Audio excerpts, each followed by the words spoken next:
خب سلام مجدد عرض می‌کنم خدمت شما و سلام عرض می‌کنم خدمت مهمونای گرامیمون. اینجا بحث تقریبا شکل گرفته. آقا سلام علیکم. سلام قربونتون برم.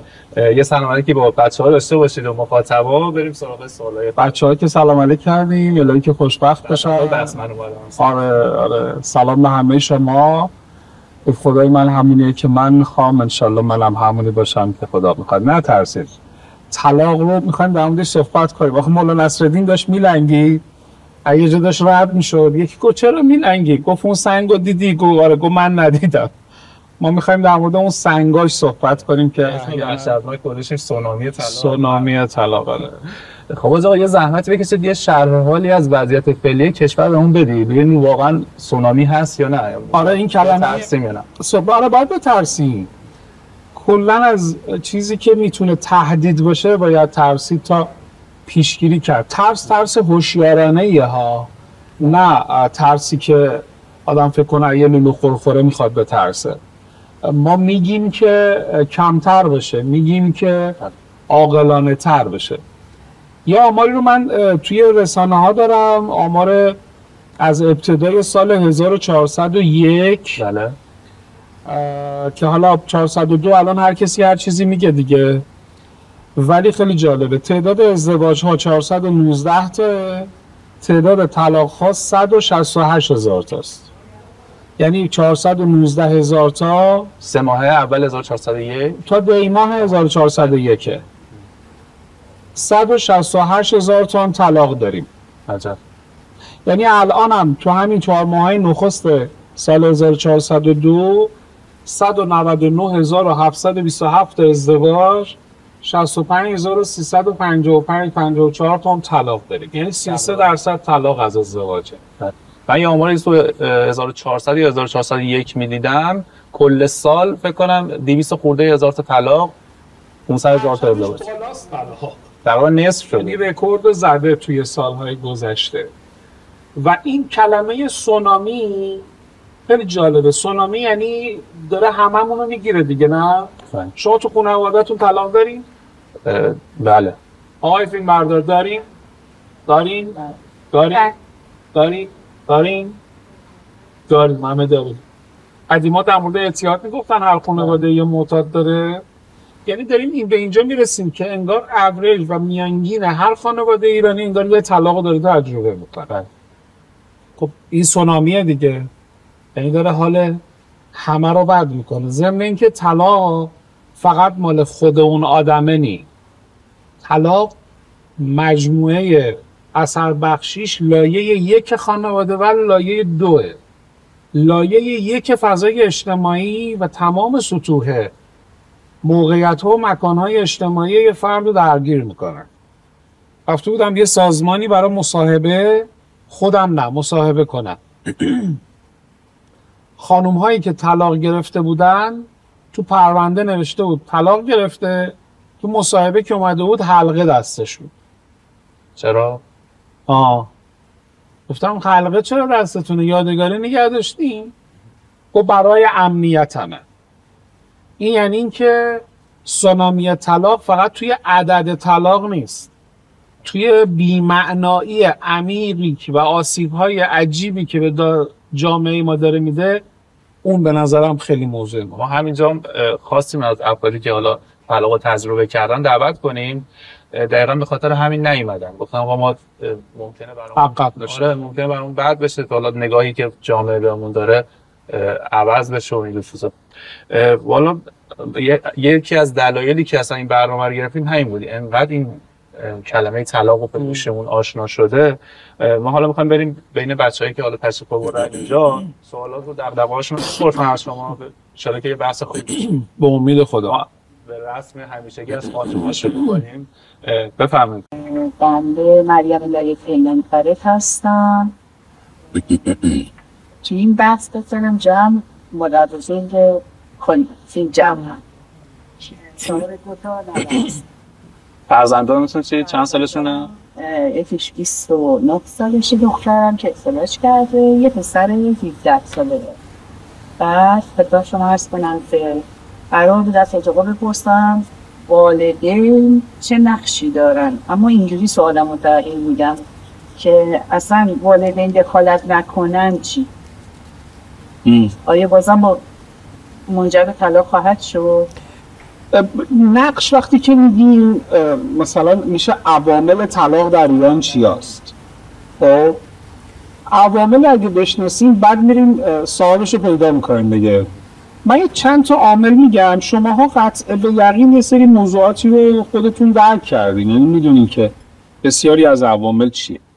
یه خبر بد دارم و اونم اینه که در ایران به نظر من تحقیقات و پژوهش و پایان نامه زیاد داریم در مورد طلاق، ولی یه کار کلینیکال تحقیقاتی مدتدار زماندار و جهان شمول یعنی ایران شمول نداریم. چرا نداریم؟ من الان یه چند تا نکته بهتون بگم. مثلا من یه جدول آماری دارم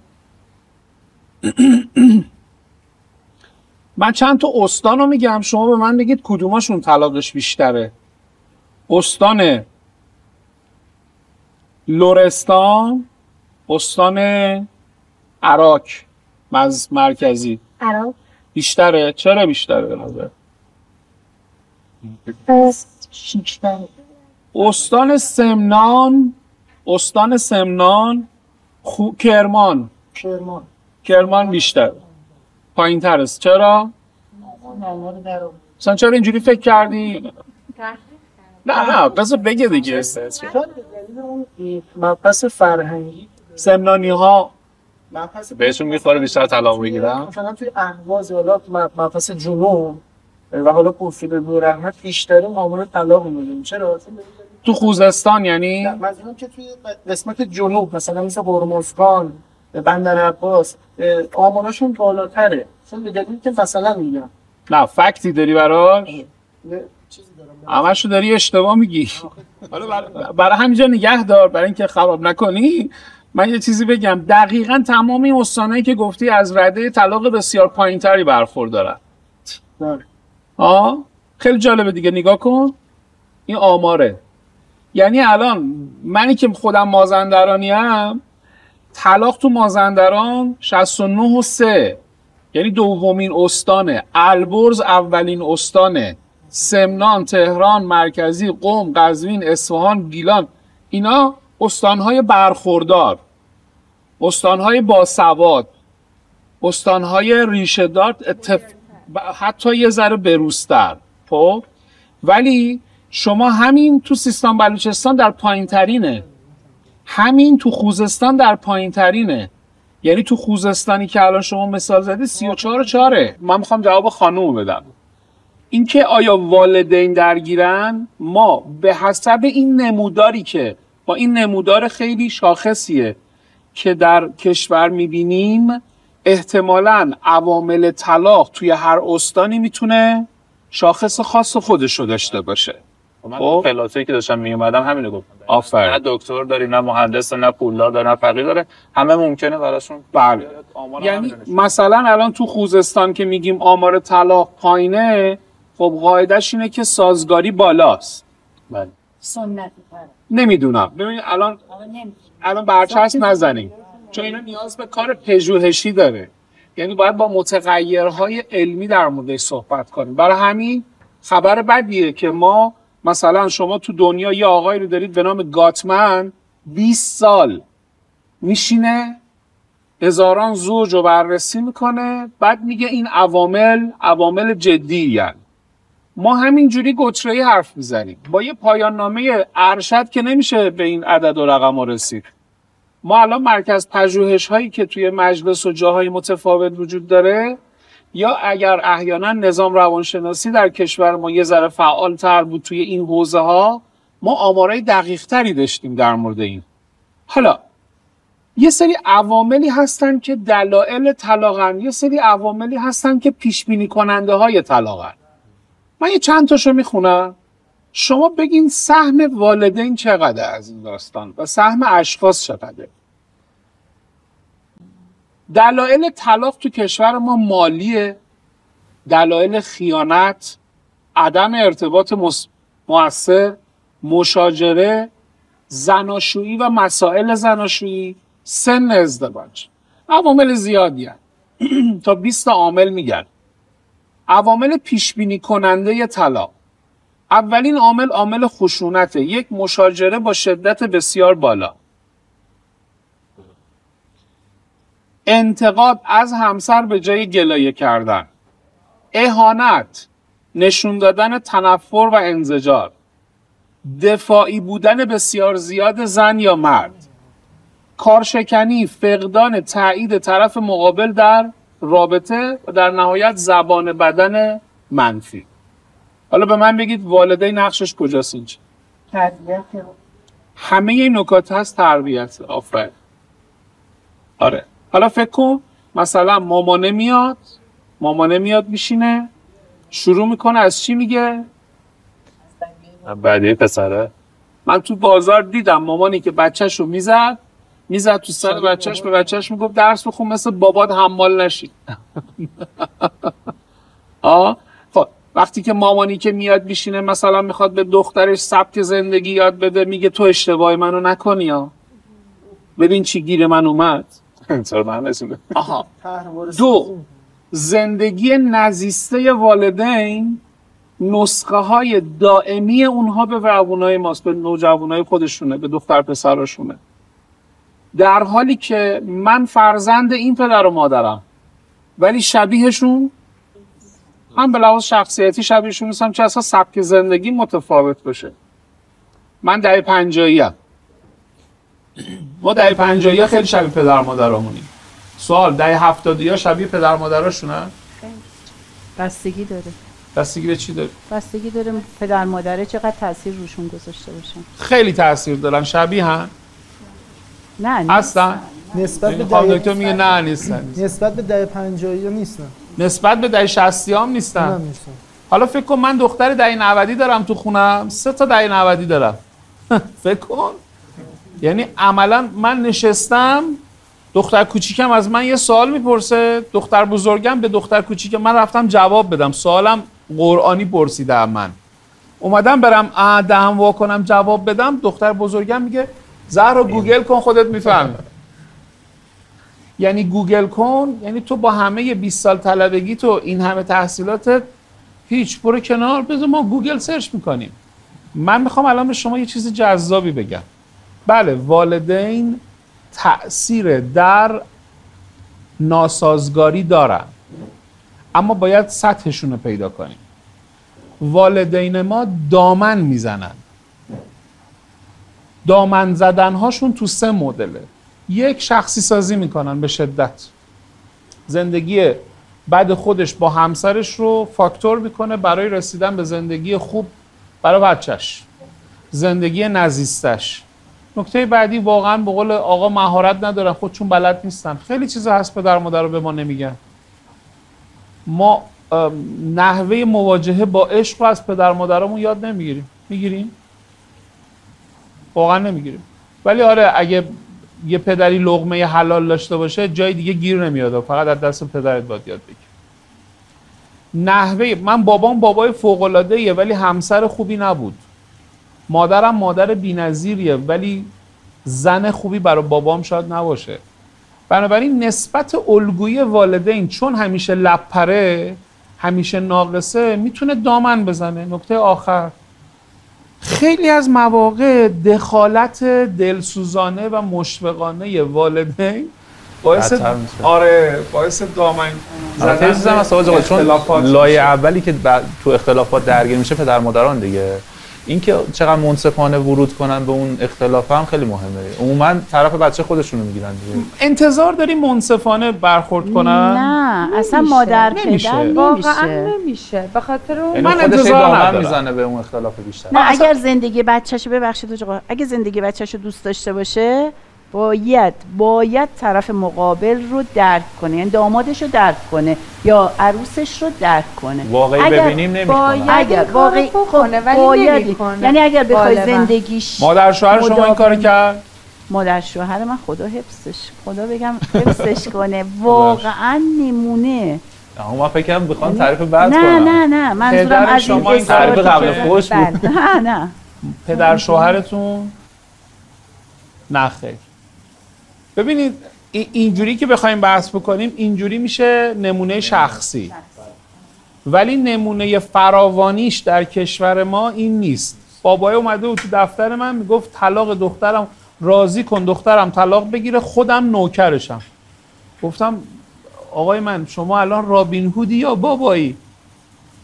و چرا؟ گفتم به نظر من اشتباه میکنی، شما این حرفت حتی اگر میشه این زوج رو برگردون به زندگی، این باعث پدر مادرها از دلسوزی، شما دلسوزتر از پدر مادر پیدا نمیکنی، شما مشفقتر از اینا پیدا نمیکنی.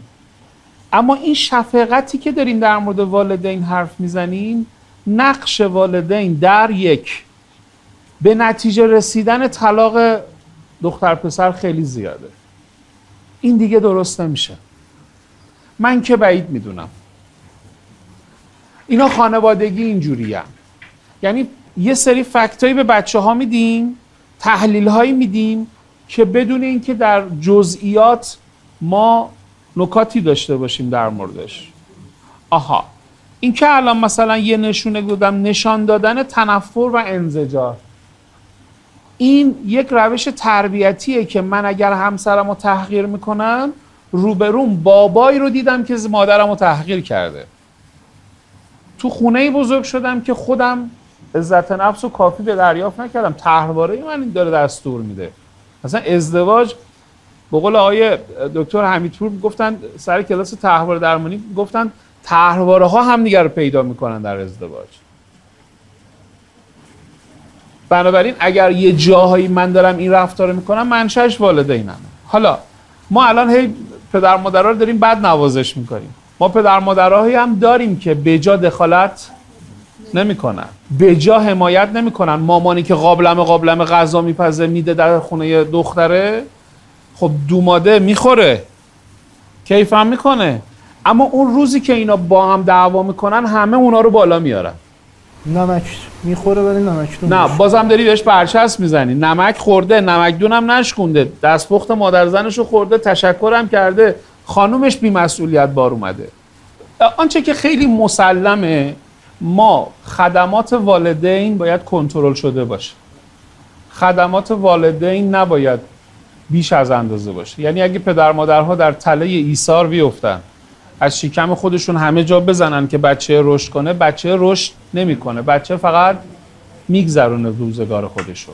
اون دختر خونه‌داری یاد نمیگیره، این پسر زنداری یاد نمیگیره.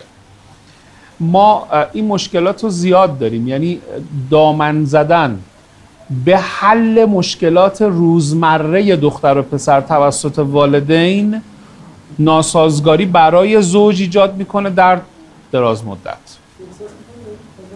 و اون پسری که اتفاقا قابلمه مادرزنه رو میذاره جلوش، غذاش هم میخوره، اعتراضی که میکنه اعتراض درستیه، چون دیگه موضوع رو نباید اخلاقی کرد. موضوع کاملا تراپیستیه. یعنی چی؟ یعنی تو حوزه درمانه. میگه آقا تو انقدر داری به این دختر میرسی، من که خوشحالم میام خونه غذام آماده است، ولی غذاییه که همسر من رو به خانه‌داری نزدیک نمیکنه، به مهارت نزدیک نمیکنه. ما داریم فقط سرویس میگیریم. خب نکته‌ای که در والدین مهمه، در جاهای متفاوته، اما به نظرم همین پیش بینی کننده های طلاقو که من فقط از رو خوندم براتون، هر کدومش ساعت ها میشه در موردش حرف زد. مثلا والدینی که دختر پسری که مشاجره میکنن، دعوا میکنن ولی مسئله حل نمیکنن. خب بعد پدر مادرها توی مشاجرات حل مسئله میکنن، حل تعارض یا ایجاد تعارض. اساسا ورود پدر مادرها به مثلا مشاجره زناشویی ورود درستیه یا غلطیه؟ غلط. خب این خیلی مهمه ها، چون یه سوال خیلی مهمی هست. ما اساسا توی موضوع طلاق کجا باید بریم پیش مشاوره؟ قبل از ازدواج، موقعی که من و اون خانم نتونستیم مشکلمون رو با هم دیگه حل کنیم. آفرین.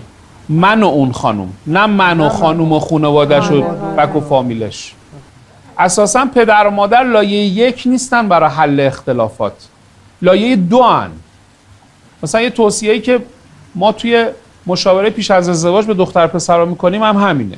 میگم ببین شما خیلی قابل سرمایه گذاری هستین روی هم، ولی اگر به مشکل برخوردین تو دیگه بلند نشو خیلی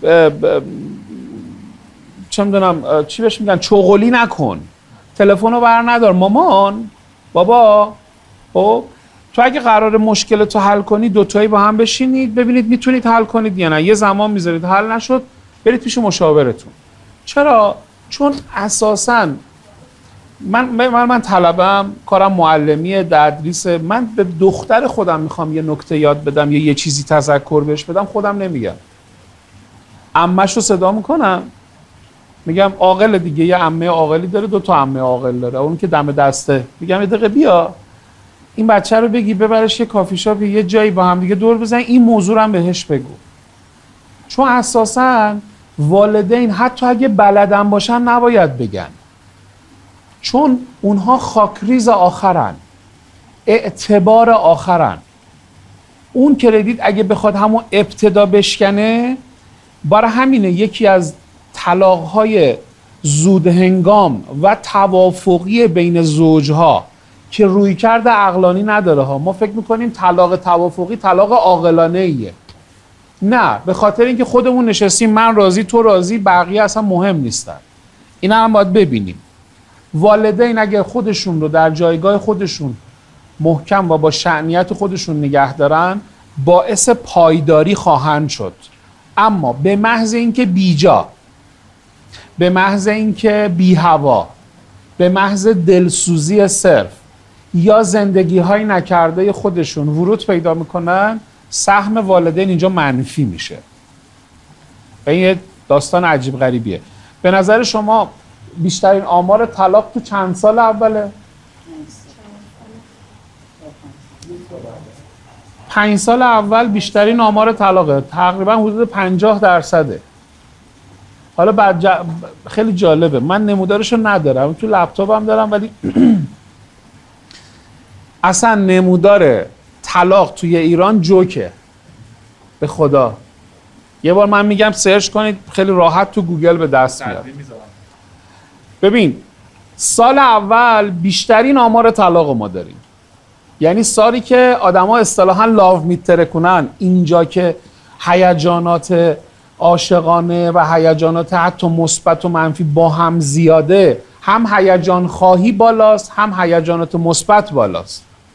ادکلون جدیده، تن جدیده، همه چی جدیده، تازه دارن میرن پاگوشا، نمیدونم چه میدونم ماحصلشون رو رفتن یا میخوام برن رفتن اومدن، دارن این عکس رو دارن نصب میکنن، این میگه رو این دیوار بزن، این میگه رو اون دیوار بزن. رو سال اول ازدواج، بعد سال دوم و سوم و چهارم و پنجم همینجوری بالا، البته یه ذره کم میشه، یهو دوباره کم میشه دیگه، تو سال دهم دوازدهم کم میشه، از سال 17 18 به 20 که میرسه انگار آدما به چلچلیشون که میرسن دوباره میاد بالا. یعنی الان من خودم 20 سال ازدواج کردم، دارم میبینم دهه 50 58 59 57 55 54 دارن طلاق میگیرن. یه اصحاب زندگی رو ندارن. آها، این جوک تلخیه، یک تلخند بسیار نکش افتاده به نظر من. آره باور کنید این خیلی نکته مهمیه.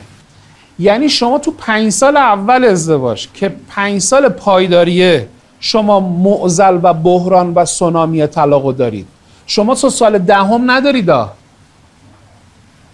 اگر یکی 14% طلاقش تو سال اول امروز عقد میکنه 3 هفته بعد طلاق میگیره، بعد این دختر دیگه 40 سالش نیستا، این پسر 50 سالش نیستا، این دختر 23 سالشه 22 سالشه. یعنی شما آمار طلاق به لحاظ سنی رو نگاه میکنی، سنم داره میاد پایین. قدیم زمان ما یکی میگفت طلاق که انقدر قبیح بود که میگفتن آقا فلانی طلاق گرفته، فلانی طلاق گرفته، بعد یه معضلی هم به وجود اومده بوده، این باردار نمیشده، اون یکی خیانت کرده بوده، این یکی معتاد شده بوده، و سنا رو هم میرفتی نگاه میکردید 3 دهه 4 دهه از زندگیشون گذشته بوده، الان پایینتر اومده. من میخوام یه نکته بگم اینجا. من میخوام بگم که جوک تلخ طلاق توی ایران به خاطر بیکفایتی و نداشتن بیکفایتی مدیران مسئول خانواده در ایران که در بهترین زمان زندگی یک زوج که 5 سال اولشونه و سخت‌ترین زمان زندگیشونه تا وقتی که یک زوج به ثمر میرسه. من دیشب تولد دخترم بود، تو خونه ما هم جمعیت بودن و همه بودن. من خودم یه لحظه شامو خورده بودن، ملت شهید پرور شام خوردن و بعد منتظر کیک بودن. من یه لحظه عقب سالن وایستادم، اومدم عکس بگیرم از این جمع. به اندازه شاید 30 ثانیه 1 دقیقه نشد، یه نگاه کردم گفتم خدا شکر بعد 20 سال ازدواج 3 تا دختر دارم، همسرمه، خودم فامیلای خوبی دارم، رفیقای خوبی دارم. فکر کن الان ما توی معدل این نمودار طلاق در ایران ما بعد 20 سال داریم طلاقمون زیاد میشه، یعنی داریم دستاوردهای عمیقی از خانواده رو از دست میدیم، زندگی 15 ساله رو داریم از دست میدیم. تو آخه یه خانم اومد به من گفتش که میخوام طلاق بگیرم. ما هر چی بالا پایین کردم دیدم دلیلی برای طلاق نداره. گفتم که چرا میخوای طلاق بگیری؟ این جمله جذابیه. گفت مگه من چقدر زندگی میکنم آقای جون؟ گفتم چند سال ازدواج کردی؟ گفت 12 ساله. گفت مگه من قرار چند سال دیگه زندگی کنم؟ من دیدم حرف درستی میزنه آدم، مگه چقدر زندگی میکنه که 12 سالشو با یکی فقط. گفتم چرا اینوری قش میکنی؟ خب یه اینوری قش کن. گفت چطور مگه؟ گفتم مگه آدم چند سال زندگی میکنه؟ 12 سال زندگی رو میخوای با یه بشکن بندازی بره؟ بیا 1 سال رو سرمایه گذاری کن. بخور فکر کرد. گفت اینور نیده بودم قصه رو. ماها هزینه رشد تشکیل خانواده و هزینه رشد طلاق در ایران 2 تا هزینه هنگفتیه که قابل جبران بعضا نیست. برای همینه که این جلسه رو گذاشتیم، من دارم اینقدر جز میزنم. چرا میگم سیستم مدیریتیه؟ که ما 24-5 تا متولی خانواده تو این کشور داریم. میشه مگه یه بچه 25 تا بابا ننه داشته باشه؟ بعد عین این 25 تا مجموعه فرهنگی بزرگ، مجموعه اجتماعی بزرگ، مجموعه خدماتی بزرگ با بودجه های کلان. خیلی خوب، دستاورد این حالا بنیادها بماند، بنیاد ملی خانواده، بنیاد انجمن نمیدونم فلان، NGO فلان، همه اینا واقعا هم دارن کار میکنن. اما همه اینها تشریف بردن پیش محضر آقا، گزارش دادن. اولین جمله‌ای که حضرت آقا به همه‌شون فرمودن این بود: این چیزایی کاری که شما میکنید بسیار ارزشمنده، ولی من اثری تو جامعه ازش نمیبینم. یعنی کدومبش. خب این مسئله‌ایه که نیاز به این داره که ما یه بازبینی جدی بکنیم. والدین دخالت میکنن چون ازدواج در ایران حکومتی، دولتی یا مردمیه. پول ازدواج کی میده تو این مملکت؟ پدر مادر میدن. پول پدر مادر میدن دیگه. حالا 100 میلیون بده، 300 میلیون هم دولت وام بده به این بدبختی که الان داره میده. حالا یه سر تسهیل شده، ولی همچنان ما در بسته داریم تو بانک ها که بزرگترین خیانت رو به خانواده توی این مملکت بانک ها میکنن به لحاظ ثروت. او بانک ها بدهکار میکنن خانواده ها رو، بانک ها ایجاد تورم دارن میکنن، بانک ها مقروض کردن مردم رو، بانک ها بلوکه کردن ثروت مردم رو برای تشکیل خانواده و فرزند آوری و چیزای شبیه به این. هم بانک ها نیستن ولی یه حجمی داره، حجم انباشته‌ای داره. اما نکته‌م الان اینه، نکته جذاب من اینه که آقا این همه متولی برای حوزه خانواده، چرا من الان باید سونامی خانواده طلاق داشته باشم؟ چرا باید گاموفوبیا یا ترس از ازدواج تو جامعه من انقدر زیاد باشه که اساساً برای تشکیل خانواده و پذیرفتن تعهد و مسئولیت بترسن آدم‌ها؟ سوال من این بود که به نظر شما خانم و آقا کی باید به مشاور مراجعه کنن؟ یعنی کجا باید جلوی عمیق‌تر شدن ریشه اختلاف رو بگیرن که منجر به طلاق نشه؟ یه علائم حیاتی وجود داره دیگه در ازدواج. یه علائم حیاتی برای اینکه ما چقدر خوشبختیم، یه علامت حیاتی برای اینکه ما چرا حالمون بده وجود داره. من یه 4 تا شاخص رو به صورت کلمه‌ای میگم. اگر در یک زوجی که حداقل 1 سال تا 3 سال از ازدواجشون گذشته باشه، علائمی مثل بی‌اعتنایی درش دیده میشه. بی‌اعتنایی آره نسبت به هم. یعنی مثلا خانمه میگه ببین دیگه پیامک‌های من رو جواب نمیده، دیگه روزای مهم زندگیمون براش مهم نیست، من حالم بده، اونم داره میبینه، قهرمون طولانی شده الکی. این یه دونه. 2، وقتی که آدم‌ها با هم صحبت میکنن، مثلا یه زن و شوهر که شروع میکنن، ما تو جلسات زوج درمانی اینو زیاد میتونیم ببینیم. چجوری؟ زوج درمان که حرف نمیزنه زیاد، مخصوصا تو جلسه اول، چون میخواد شرح حال بگیره.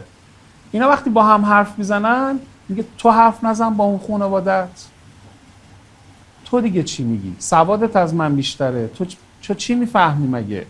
و اگه قرار بود بفهمی بابات بهت میگفت که اونم از تو بدتره. یعنی میبینی آدم‌ها با بردوزل از اون شخصیت هم رد میشن. خیلی دیر نیست اون موقع؟ نه دیر نیست. زمانی که دیگه علائمه دیگه نمیزنه. یعنی وقتی طرف بی‌حرمتی میکنه، حرمت شکنی میکنه، علازه دیگه خیلی وقته که ببین ساتورتو بردی بالا بزنی، یه دقیقه وایسا. اینا زن و شوهرین که یه خورده هم دیگه رو دوست دارن. هر روزم این اتفاق نمیفته ها، ولی قبلا اصلا نبوده، الان ماهی یه بار شده دیگه، یه دعوای اساسی با هم دارن ماهی یه بار. اتاق خوابشون خوبه، حالا معاشرت‌های خانوادگی هم دارن، ولی این علائم حیاتی پیش بینی کننده رو ما داریم میگیم که میگیم اگه این داره زیاد میشه، مثلا بی احترامی وا میستاد تا 11 شب شوهره بیاد بعد غذا بخوره. الان شوهره جدا غذا میخوره، زن جدا غذا میخوره. یه 6 ماه اینجوری شده. بی احترامی یعنی توی جمع خیلی همدیگه رو نقد میکنن. نکته آخر سرزنشگری و بهانه‌جویی های زیاد. قبلا خیلی سازگار بود خانومه، الان چند وقتیه بابت هر چیزی داره. آقای قبلا هر چی میذاشی جلوش میخورد بابا چرچه میکرد، ولی الان بابت همون غذایی هم که دوست داره بهانه میگیره. چته؟ اینا علائم شایعیه که هر وقت دیدین اون لحظه باید به این فکر کنیم که ما به یه نفر نیاز داریم یه بار زندگیمون رو به همکاری اون شخم بزنیم. یا ایها الذین آمنو. اصلا زندگی متأهلی زندگیه که باید سالی یه بار شخم بخوره، 2 سالی یه بار شخم بخوره.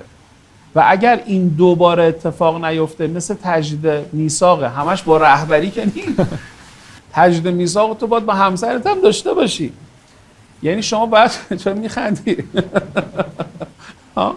تجدید میثاقی باید اتفاق بیفته که نداری. این زمانیه که به نظرم یکی از علائم جدیه که من نیاز به تراپیست دارم.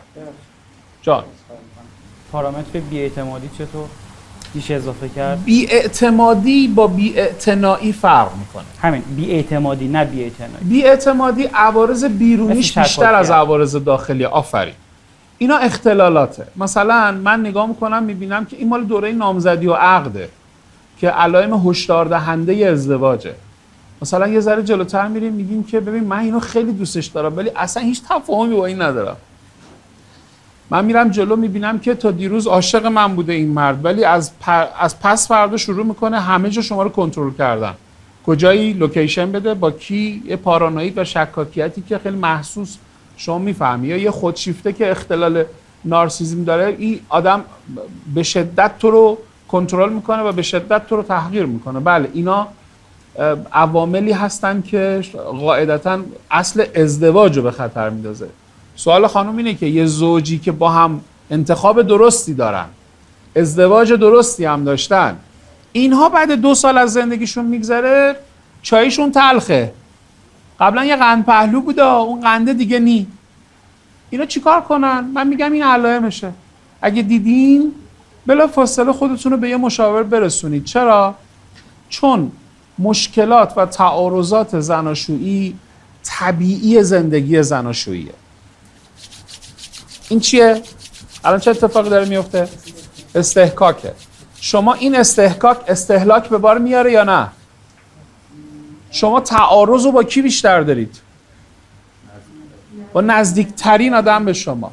به من نگاه کنید، طرف بهش میگن همسر، یعنی نزدیکترین آدم، شریکترین آدم به شماست. قاعدش اینه که با این شما استحقاق و استهلاک بیشتری خواهی داشت. خب اینجا تعارض به وجود میاد، بله طبیعیه، خیلی طبیعیه. اما این تعارض حل شدنی هست.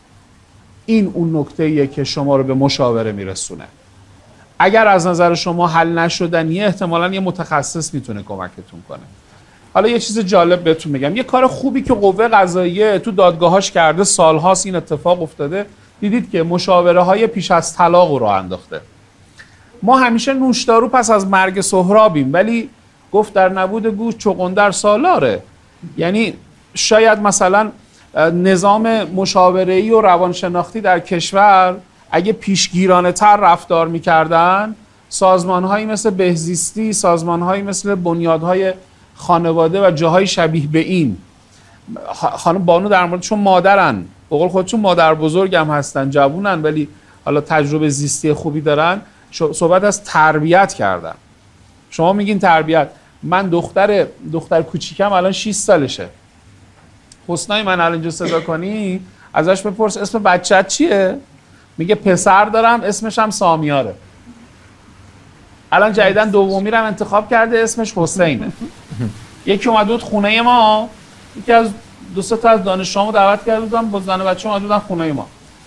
بعد یکی از این بچه‌ها که روانشناسی هم اتفاقا میخوند اینجوری کرد، در گوش من گفت بد نیست برای رشد زیستی بچه 6 ساله الان مثلا اسم پسرش رو انتخاب بکنه.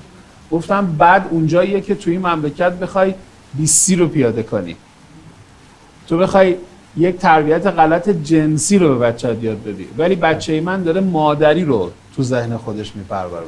وگرنه نه صحبت از شوهریه، نه صحبت از عشقیه، نه صحبت از اکسیه، نه صحبت از کراشیه، هیچ اتفاقی نیفتاده. گفت آها این برای اونجاست. گفتم بله برای اونجاست. وقتی که تربیت هم بهش اضافه بکنی، اون وقت شما میبینی که خب قاعدش اینه که ما پیشگیری نداریم دیگه. تو این کشور پیشگیری در امور خانواده وجود نداره. حالا قوه قضاییه کار خود جذابی کرده، میاد تمام این زوجهایی که توافقی که تو اون سامانه‌ای که براشون تعریف کردم، چه اونایی هم که واقعا میان مثلا خانم رجوع میکنه، آقا رجوع میکنه برای طلاق، همشون رو میفرسته برن مشاوره. من الان در یک مقاله اینو میخوندم که از هر 5 تا ازدواج 5 تا طلاق در دنیا 3 تاشو میشه برگردون. حالا نکتهش اینه در ایران از هر 5 تا طلاق یه دونش هم بر نمیگرده و اگر برگرده دم در طلاق، یعنی قوه قضاییه داره این تلاشو الان میکنه به کمک جمعیت‌های مردمی، روانشناسای جهادی و گروه‌ها و NGO‌هایی که تشکیل داده، مراکز درمانی که تعریف کرده که زوجا رو میفرسته اونجا، مثل نیکندیش و جایی شبیه به این، مالا من شنیدم، اینا رو میفرسته تا مشاوره کنن چه اتفاقی بیفته؟ طلاقشون درست باشه. اگه میخواد طلاق بگیره طلاق درست باشه. این خودش پیشگیری از طلاقه، ولی کافی نیست. این سهم قوه قضاییه است. بقیه سهمشون اینجا گمه. ترس از ازدواج داری؟ بله. داری نه؟ مشخصاً چه نوع ترسی؟ این که بخوام بگم چه ترسی، واقعا خودم نمیدونم که سر چیه یا چه اتفاقی افتاده که ترس وجود داره. شاید به خاطر دیدن تجربه هایی که بوده اطرافیان یا دوستان و آشنایان. ولی حالا من یه بحثی میخوام مطرح کنم، نمیدونم که پیش بره خوب یا نه، ولی سر این که فکر میکنم که این قضیه طلاق اولا برمیگرده به اینکه ما باید اعتماد به خودمون داشته باشیم، بعد به طرف مقابلمون و بعد هم به خدا. من خیلی مذهبی نیستم ولی الان به این رسیدم که اگر که ما اعتماد داشته باشیم که زندگیمون یه مسیر خاصی داره و توی اون مسیر پا بذاریم و سعی کنیم که خودمون رو اول از همه قبول داشته باشیم. مثلا این شک سر چیه؟ شاید من کمبودی دارم که مثلا الان جاییه با کسیه. به نظر من اول از همه باید روی خودمون کار کنیم. این روی خودمون کار کردن هم برمیگرده به تربیتی که شما گفتین. اول از همه در درجه اول برمیگرده به تربیتی که پدر مادر انجام میده، ولی خب بعد هم تا یه جایی خودمون باید هندل کنیم این قضیه رو. حالا تربیت اشتباه بوده، الان مراجعه میکنیم، حل میکنی اون مشکلات درونی خودت رو که به مشکل نخوری در آینده. چرا گفتی مذهبی نیستی؟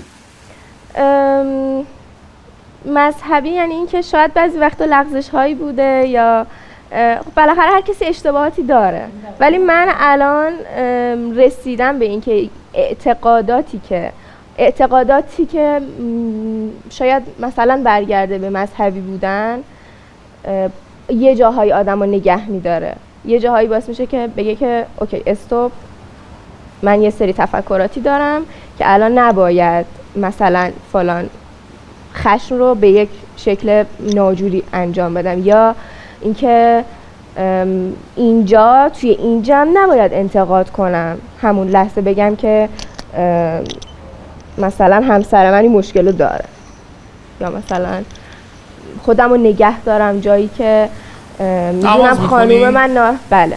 نماز میخونی؟ یه تا نیمه میخوندم ولی خب برگشتم. به خدا اعتقاد بله. داری؟ مسلمون میشی بله. دیگه، نه مذهبی دیگه.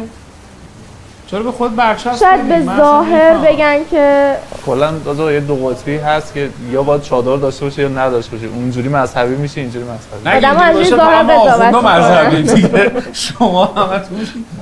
نه اولا برچسب نزن به خودت. من معتقدم خواستگار که قاعدتا داشتی شده یه خواستگار رو به خاطر مثلا اعتقاد نداشتن رد کنی. الان به این نتیجه رسیدم که مهمترین چیز اعتقاده، ولی نه 1 سال پیش همچین فکری نداشتم. فکر نمی‌کنم الان به این نتیجه رسیدم. بله. من خواهش میکنم آره اصلا به خود برچسب شما مذهبی خانم، ولی حالا هممون به بخشی از دین کافریم، به بخشی از دین مؤمنیم، ان شاءالله نفاق نداشته باشیم. نومت رو به وزن و یک فرو به وزن. و نک فرو به وزن. حالا من نکته‌ای که شما میگی این خیلی بر من جالبه. ببین ازدواج توی ایران خانم خیلی روتوش شده است. الان این صفحات اینستاگرام میبینی حجاب استایل ها، خب یه غم نخورده ای دارن توش. ما الان لاو استایل هم داریم، ما الان زوج استایل داریم که خودش، دخترش، زنش با همدیگه یه مدل لباس میپوشن، آتالیاتور. بعد مثلا تو نگاه میکنی قدیما در مورد ازدواج به ما میگفتن، ما میگفتیم خب ازدواج مثلا ازدواج تصویرش اینه و من تصویر سازی کنم براتون خیلی جالب. فکر کنید یه خونه دوبلکس سفید وسط یه دشتیه که همه جاش پر چمن و گل و بلبله، بعد یه زن و مرد موبور چشمابی خوشگل هم اونجا هستن و بعد مرده داره استیک درست میکنه، دختر پسرام دارن اونجا با هم دیگه بازی میکنن و یه پیرمرد پیرزنی هم میبر احتمالاً پدر مادرن نشستن با افتخار دارن به این. ما فکر میکنم ازدواج یک صحنه روتوش شده این شکلیه.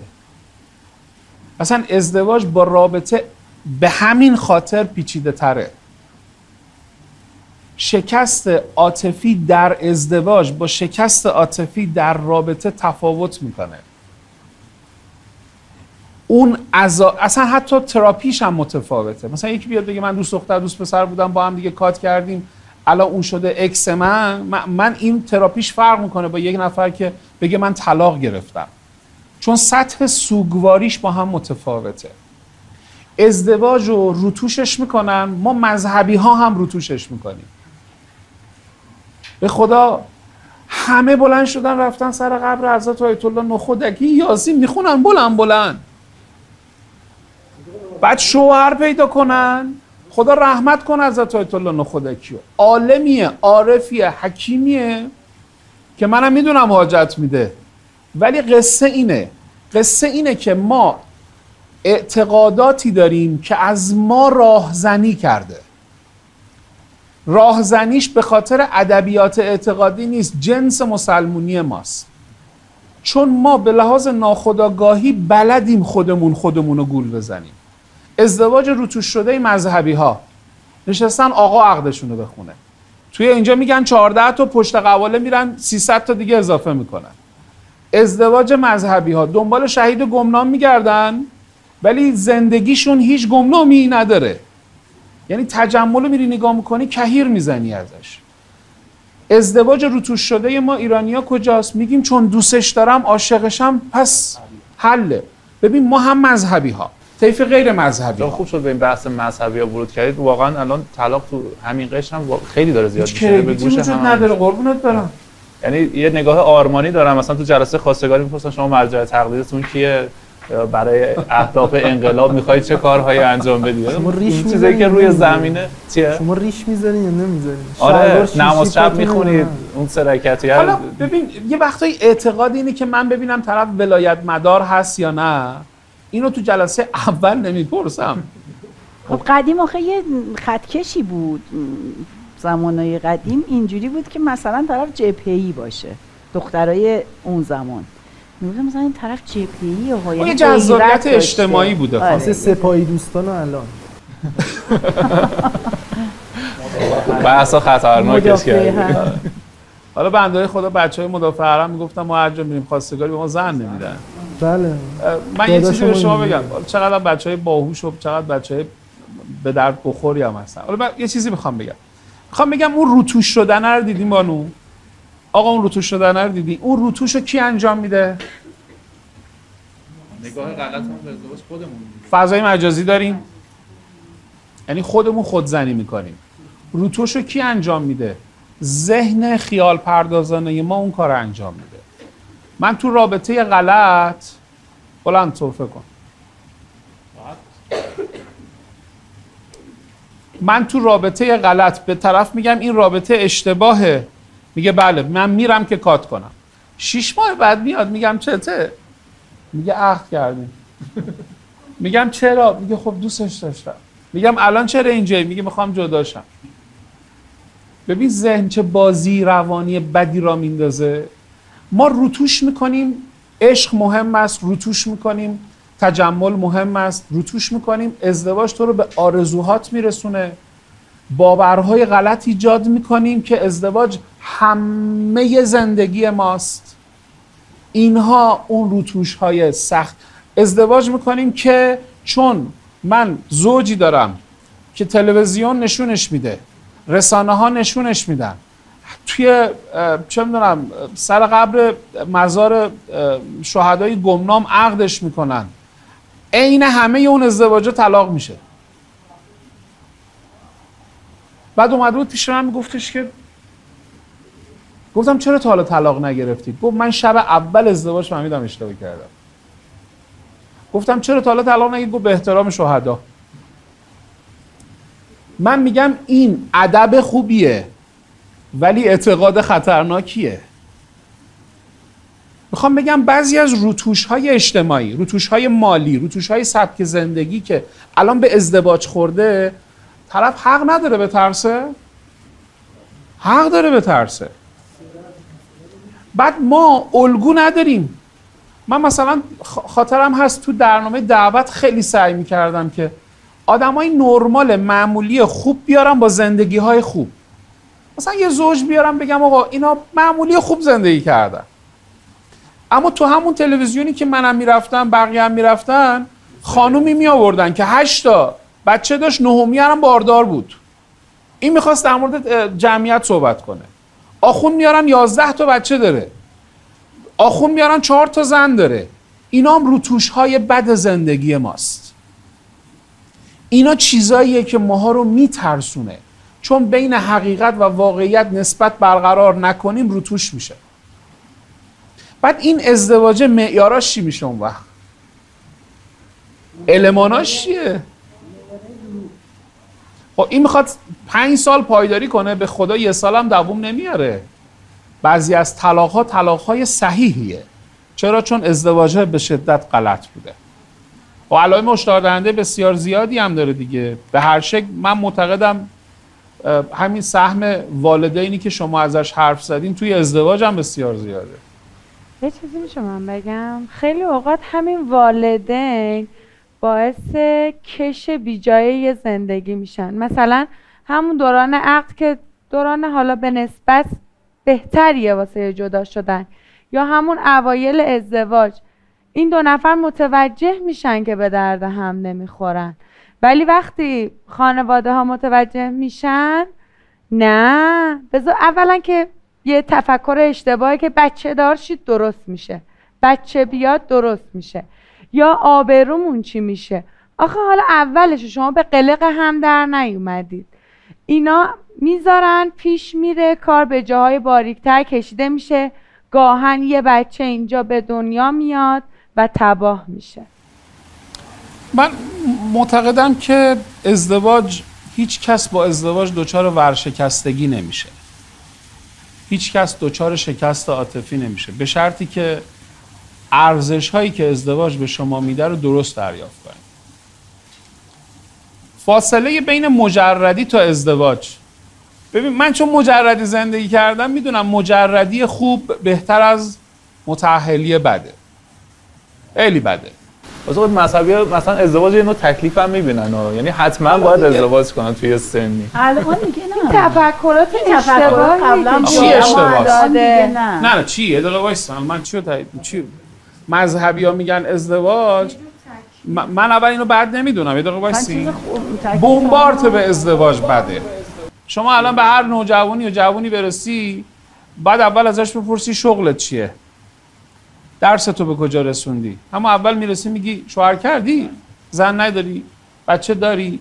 خب باید ببینیم اول اقتضاعات زندگیش چیه دیگه. ما از بس سوال آخر و اول پرسیدیم، سوالای اول رو کلا به رو خودمون نمیاریم دیگه.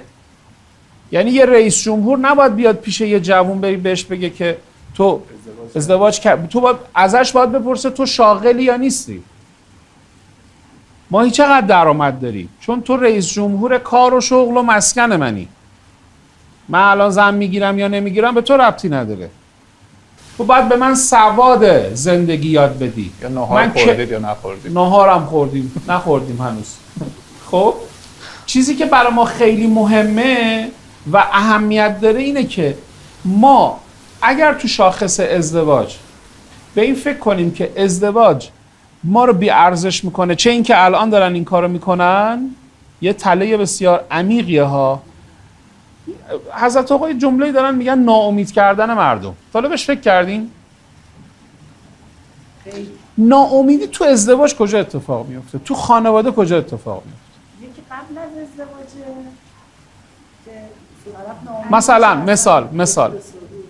مثال شما مجردین؟ آره. مجرده آیا به این میگن که اصلا دختر خوب کو؟ میگن؟ شما مجردی خانم؟ مجردای دختر میگن کو پسر خوب؟ میگن؟ انگار ما یه ملت فلان فلان شده کنار هم داریم زندگی میکنیم، نه آدم خوب داریم، نه آدم منطقی داریم، نه آدم معمولی خوب. خب ببین این یه ترس هست یا نیست؟ این ناامیدی میاره یا نمیاره؟ قدیما ازدواج میکردن، ما به لحاظ اجتماعی نوازش های منفی داشتیم. قاطی مرغا شدی؟ خرج دوتاش دیگه برو دیگه. به یکی میگفتم تو ازدواج کردیم گاره، گفتم تو قبلا ورزش میکردی، گو از وقتی ازدواج کردم. به اون که میگفتم تو نقاش بودی، که گو از وقتی که ازدواج کردم گذاشتم کنار. به اون میگفتم تو فلان کارم، گو از وقتی که ما ترس از توقف زندگی داریم تو ازدواج. چرا؟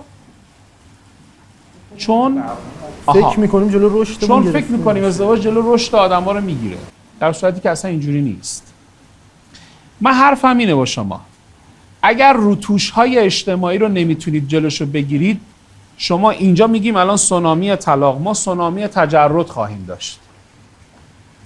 ما سونامی مجردهایی رو خواهیم داشت که احساس تنهایی، نداشتن دستاوردها، از اون مهمتر نداشتن معنای زندگی رو تجربه خواهند کرد. چه اینکه در 60 ها داریم، چه اینکه در دهه 60 ها داریم. ما هر چقدر نخود لوبیای ازدواج رو زیاد کنیم، ازدواج بیشتر نمیشه. الان به دهه 60 ها دارن 500 میلیون تومان وام میدن. ازدواج دهه 60 ها شکل میگیره؟ نه. چون اصلا موضوع دهه 60 ها در ازدواج اینه که کیس خوب ندارن. موضوع سن ازدواجه. یه دختر دهه 60 خواستگار دهه 70 داره. این اصلا باید ازدواج بکنه یا نکنه؟ این در مهارت کسب انتخاب یه همسر خودش میتونه انتخاب بکنه یا نه؟ ما این موضوعات رو داریم. حالا یه چیز جالب بگم اگه دوست دارید در موردش صحبت کنیم. من یه نکته رو میگم، نمیدونم، ما اولا من احساس میکنم که توی کشور ما، من فمینیست خارج از ایران رو دیدم، فمینیستای خارج از اروپایی ها خیلی فمینیستن، بله، توی آلمان، تو فرانسه و جای شبیه به این. من احساس میکنم توی ایران مبتذل ترین شکل فمینیست وجود داره. به شدت فمینیستی که در ایران تبلیغ میشه بیسواده و خودزنی میکنه بیشتر. به شدت هم نگاهش جنسیتیه، یعنی مفهومی نیست. مثلا شما جشن طلاق مال خانوماست یا مال آقایونه؟ آها. جشن طلاق از بانوان شروع شده، رهاییه، یعنی از یه دیو دوسری انگار رها شده. من همیشه داشتم به این فکر میکردم ما توی رنج یه نفر نمیشینه واسه مصیبتی که کشیده جشن بگیره. این یه حماقته و نکته خیلی خیلی مهمش اینه که حماقت‌های این شکلی تو جامعه ما داره جمعی میشه، همه انجام میدن. حماقت وقتی جمعی بشه ناپدید میشه، همه انجام میدن. یکی از اون حماقت‌ها مدل فمینیست و حوزه زنان توی ایران. توی این جلسه آخری که رهبری در رابطه با زنان روز زن صحبت کردن که دیدی چه ذوقی کردن، خانم‌ها دست زدن، تکبیر. آره اصلا یه لحظه من احساس کردم مثلا آره انگار مثلا به خود حضرت آقا یه وحی نازل شده، زنها از این وحی خوشحال شدن، در صورتی که آقا این جملات رو قبلا هم گفته بودن. آره چرا این جمله انقدر شنیده میشه؟ به خاطر اینکه نگاه فمینیستی در ایران، نگاه فمینیستی مردان رو از زنان دور کرده و زنان رو از زندگی، زنان رو از زن بودن خودشون نسبت به زن بودنشون بی‌هویت کرده و تکبودی کردن زنها توی زندگیشون که فقط شدن منبع درآمد، رفع معیشت و کسری های زندگی. دیگه اون لیدی بودنه نیست، دیگه اون ذالک ادنی ان یعرفن فلا یؤذین، اون تعریفه، اون معرفته کمتره. دیگه اون جایگاهه با عنوان یه مادری که میتونه یک مقام باشه تو قرآن انگار نیست، یه کوزت 24 ساعته داره خدمات میده. و اون تکبیری که شما اونجا میشنوید یک اعتراضه به کی؟ به جامعه خود زنان، نه به جامعه مردا. فقط مردا قاعدتا نیست قصه. چه اینکه مردی هم که تو خونه کار بکنه بقیه بهش میگن تو زن ذلیلی، نگاه کن ما چه بد ضربه میخوریم. اینا خودزنی های بسیار بدیه. من نگاه هم تو حوزه طلاق یکی از علتهای شایع، البته اینی که دارم میگم بازم چون حوزه پژوهشی عمیقی نداره با احتیاط عرض میکنم، طلاق در ایران زنونه است نه مردونه. طلاق در ایران زنانگیش بالاست، هیجانات منفیش بالاست. طلاق در ایران همدیگر رو میچزونن. طلاق در ایران سر حق و حقوقه، نه در شأن و مقام. ما 3 مرحله داریم تو طلاق: قبل طلاق، حین طلاق، بعد طلاق. خب مردها بیشتر در طلاق زرج میکشن، اذیت میشن یا زنان؟ مردها. خانوم‌ها. مردها. یه خانوم گفت مرد. چرا؟ نه خدا وکیلی مردها. چرا؟ من فکر میکنم مرد. خانوما دیدین شوهرشون میمیره دور جون، حالا جمع شوهر فوت میکنه، خانوم دور جون ما یا زنا؟ نه دور جون جمع کلا. جمع. خب چیز خانومه بچه ها هم بزرگ میکنه به نحو احسن، خودش هم به قول معروف زندگیشو میچرخونه، یعنی مدیریت.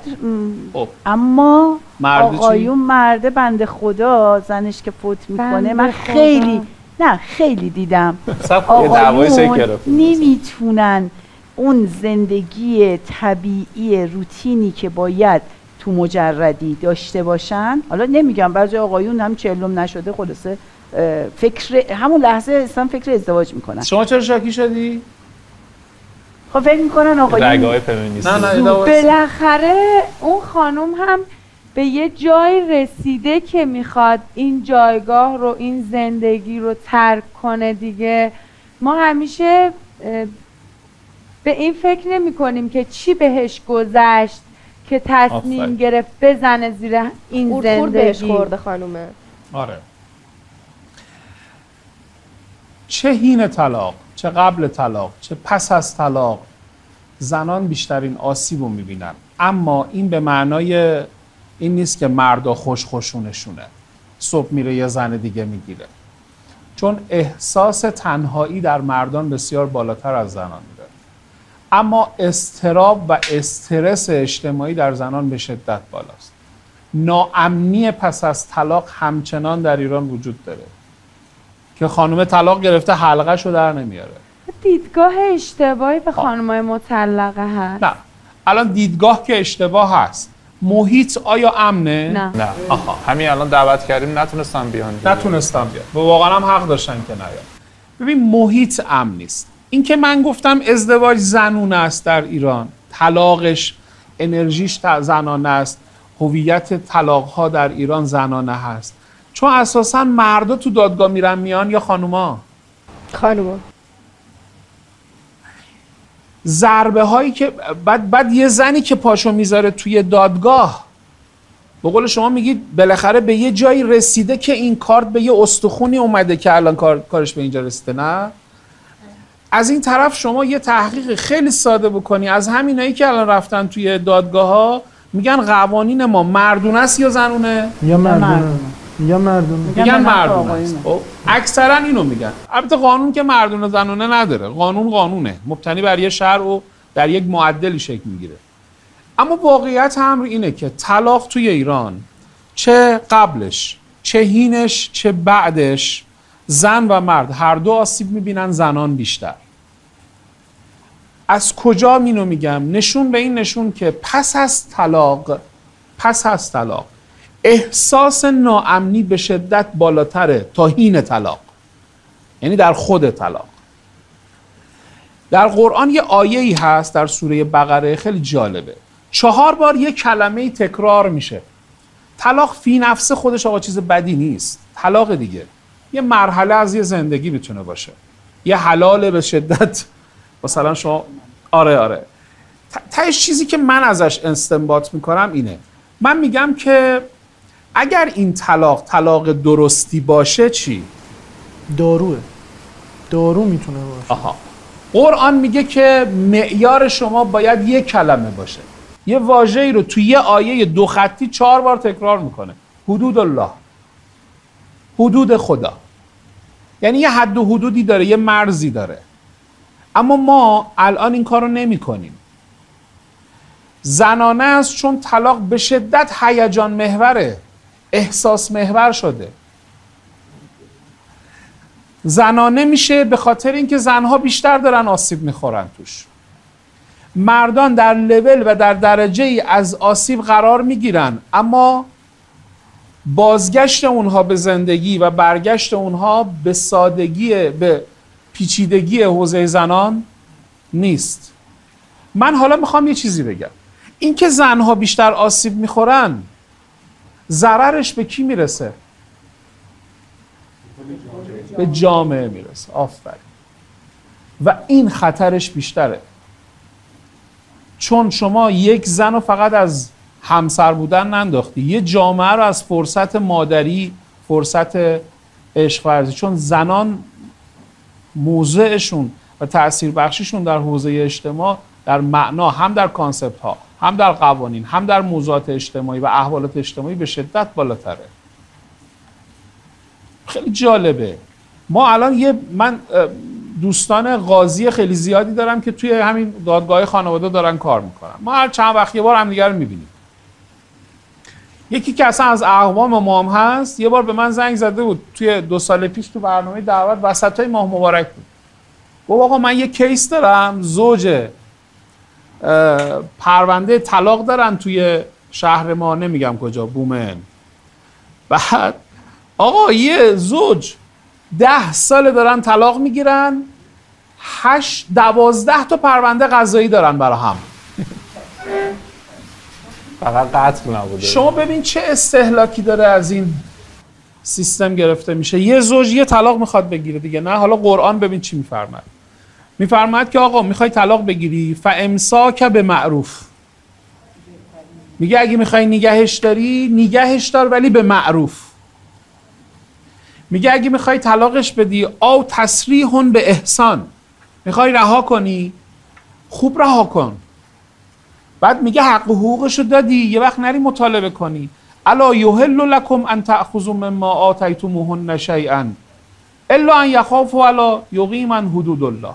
میگه اگه چیزی بهش دادی نری ازش بگیری، یا بهش ماشین هبه کردی خونه دادی نری بگیری. یا الان خانومای ما همه نه مهریه بگیر که شدن، آقایون مهریه ندن. ببین اصلا حدود الله رو نگاه کن تو ما. خانوما مهریه بگیر، آقایون مهریه نده. به محض اختلاف هم هرچی هدیه دادیم باید پس بگیر. نکته بعدی، وقتی نه مهریه‌ای در کاره، نه مهریه‌ای میدی، نه مهریه‌ای میتونی بگیری، نه طلاقی میده، نه طلاقی میتونی بگیری، چه اتفاقی میفته؟ این اختلال دو قطبی داره. بعد من تو رو عصبانی میکنم، تو منو بزنی، همون لحظه زنگ میزنه 110 پرونده قضایی درست میکنه. یعنی آقا یه طلاق پرونده خانوادگی چجوری پرونده کیفری، قضایی، حقوقی همه چی به وجود میاد. یعنی طرف باید بره نظام پزشکی بشه، بره اونجا، بعد توی اونجا یه تست بده که من دو قطبی هستم یا نیستم. این میره 4 تا شاهد برمی‌داره میگه این منو زد. بعد اون یکی 4 تا شاهد میاره که میگه من اینو نزدم. حرف من اینه، طلاق خودش سونامی درست نمیکنه، اما اثراتش سونامی درست میکنه. معتقدم یه بخشی از طلاق تابع رفتار حماقت‌آمیز فمینیستی در ایرانه که هم خود زن رو داره اذیت میکنه، جامعه ما رو داره بی‌نصیب میکنه و در مردان به شدت داره احساس خسارت ایجاد میکنه. این حالا تو فضای مجازی خودش یه داستان دیگه است، اصلا یه فرایند دیگه است. دنبال میکنید این صفحاتو؟ یه ذره آقایونمون ساکتن. آره مجرده حرف بزنه. من یه سوالی داشتم حالا. جان همین چیزایی که گفتین درست، خب و این مشکلات وجود داره. آدم‌ها اگر ازدواج نمی‌کنن ولی رابطه رو برقرار میکنن، فقط رسمیش نمیکنن. بعضا حتی پدر مادرها هم میدونن. ممکنه حتی این روابط چند سال هم طول بکشه.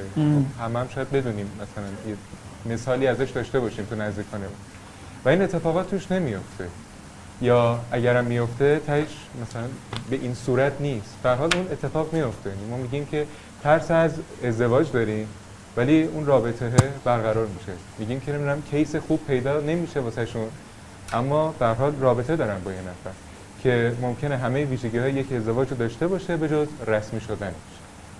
و خب اینجا مشکل کجاست؟ چه صدای خوبی داری تو. نظر دوست بشه. نه قشنگ گویندگیه. گوینده هستم فکر کنم. آره جا هستم گوینده؟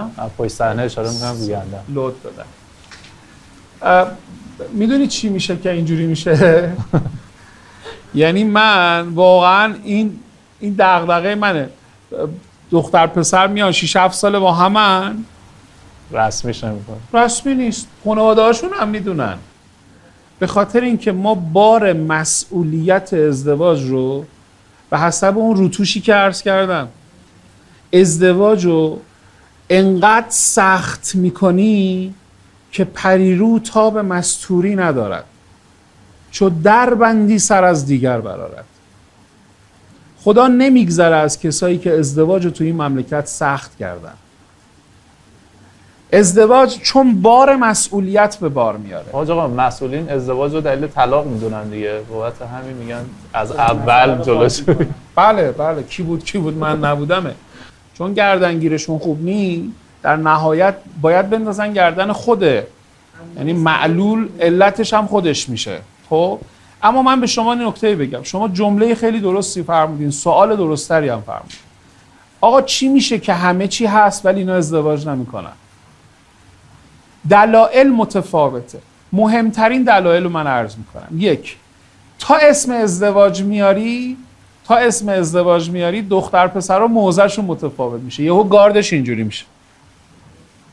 تا اسم میگه طلا چی میشه؟ مهریه چی میشه؟ یعنی هی گارده میاد. بعد میگه خونه رو چیکار کنم؟ بعد میدونی چی میگم؟ یعنی عملاً نخود لوبیای ازدواج و توقعات و انتظارات حتی بجا میاد جلو و عمدن و عملاً جلوی موضوع و روند فرایند پیشبرنده ازدواج رو میگیره. دست اندازه و سرعت گیره رو میگیره. بخشش درسته ها، چون باید بالاخره مسئولیت قبول بکنی. اما وقتی که مسئولیت رو نمیتونه عهده‌دار بشه، اینجا ترس هم به وجود میاد. همون گاموفوبیا یا ترس از ازدواجی که در موردش صحبت کردیم. ترس از مسئولیت پذیری به وجود میاد. یعنی من الان فکر میکنم که همین ازدواجی که الان شما دارید میفرمایید، من تو دوره رسم انتخاب آخرین جلسه رو با والدین برگزار میکنم. آخرین جلسه رو 20 ساعت 3 ساعت آخر رو پدر مادرها رو میگم بیان.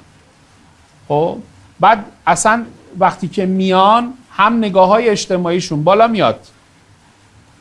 میگه دختره رفته تو اینستاگرام با یکی آشنا شده، مگه این توش زندگی در میاد آقا؟ اینا کسی که داره میگه مثلا متولد دهه 30 دهه 40 خودش.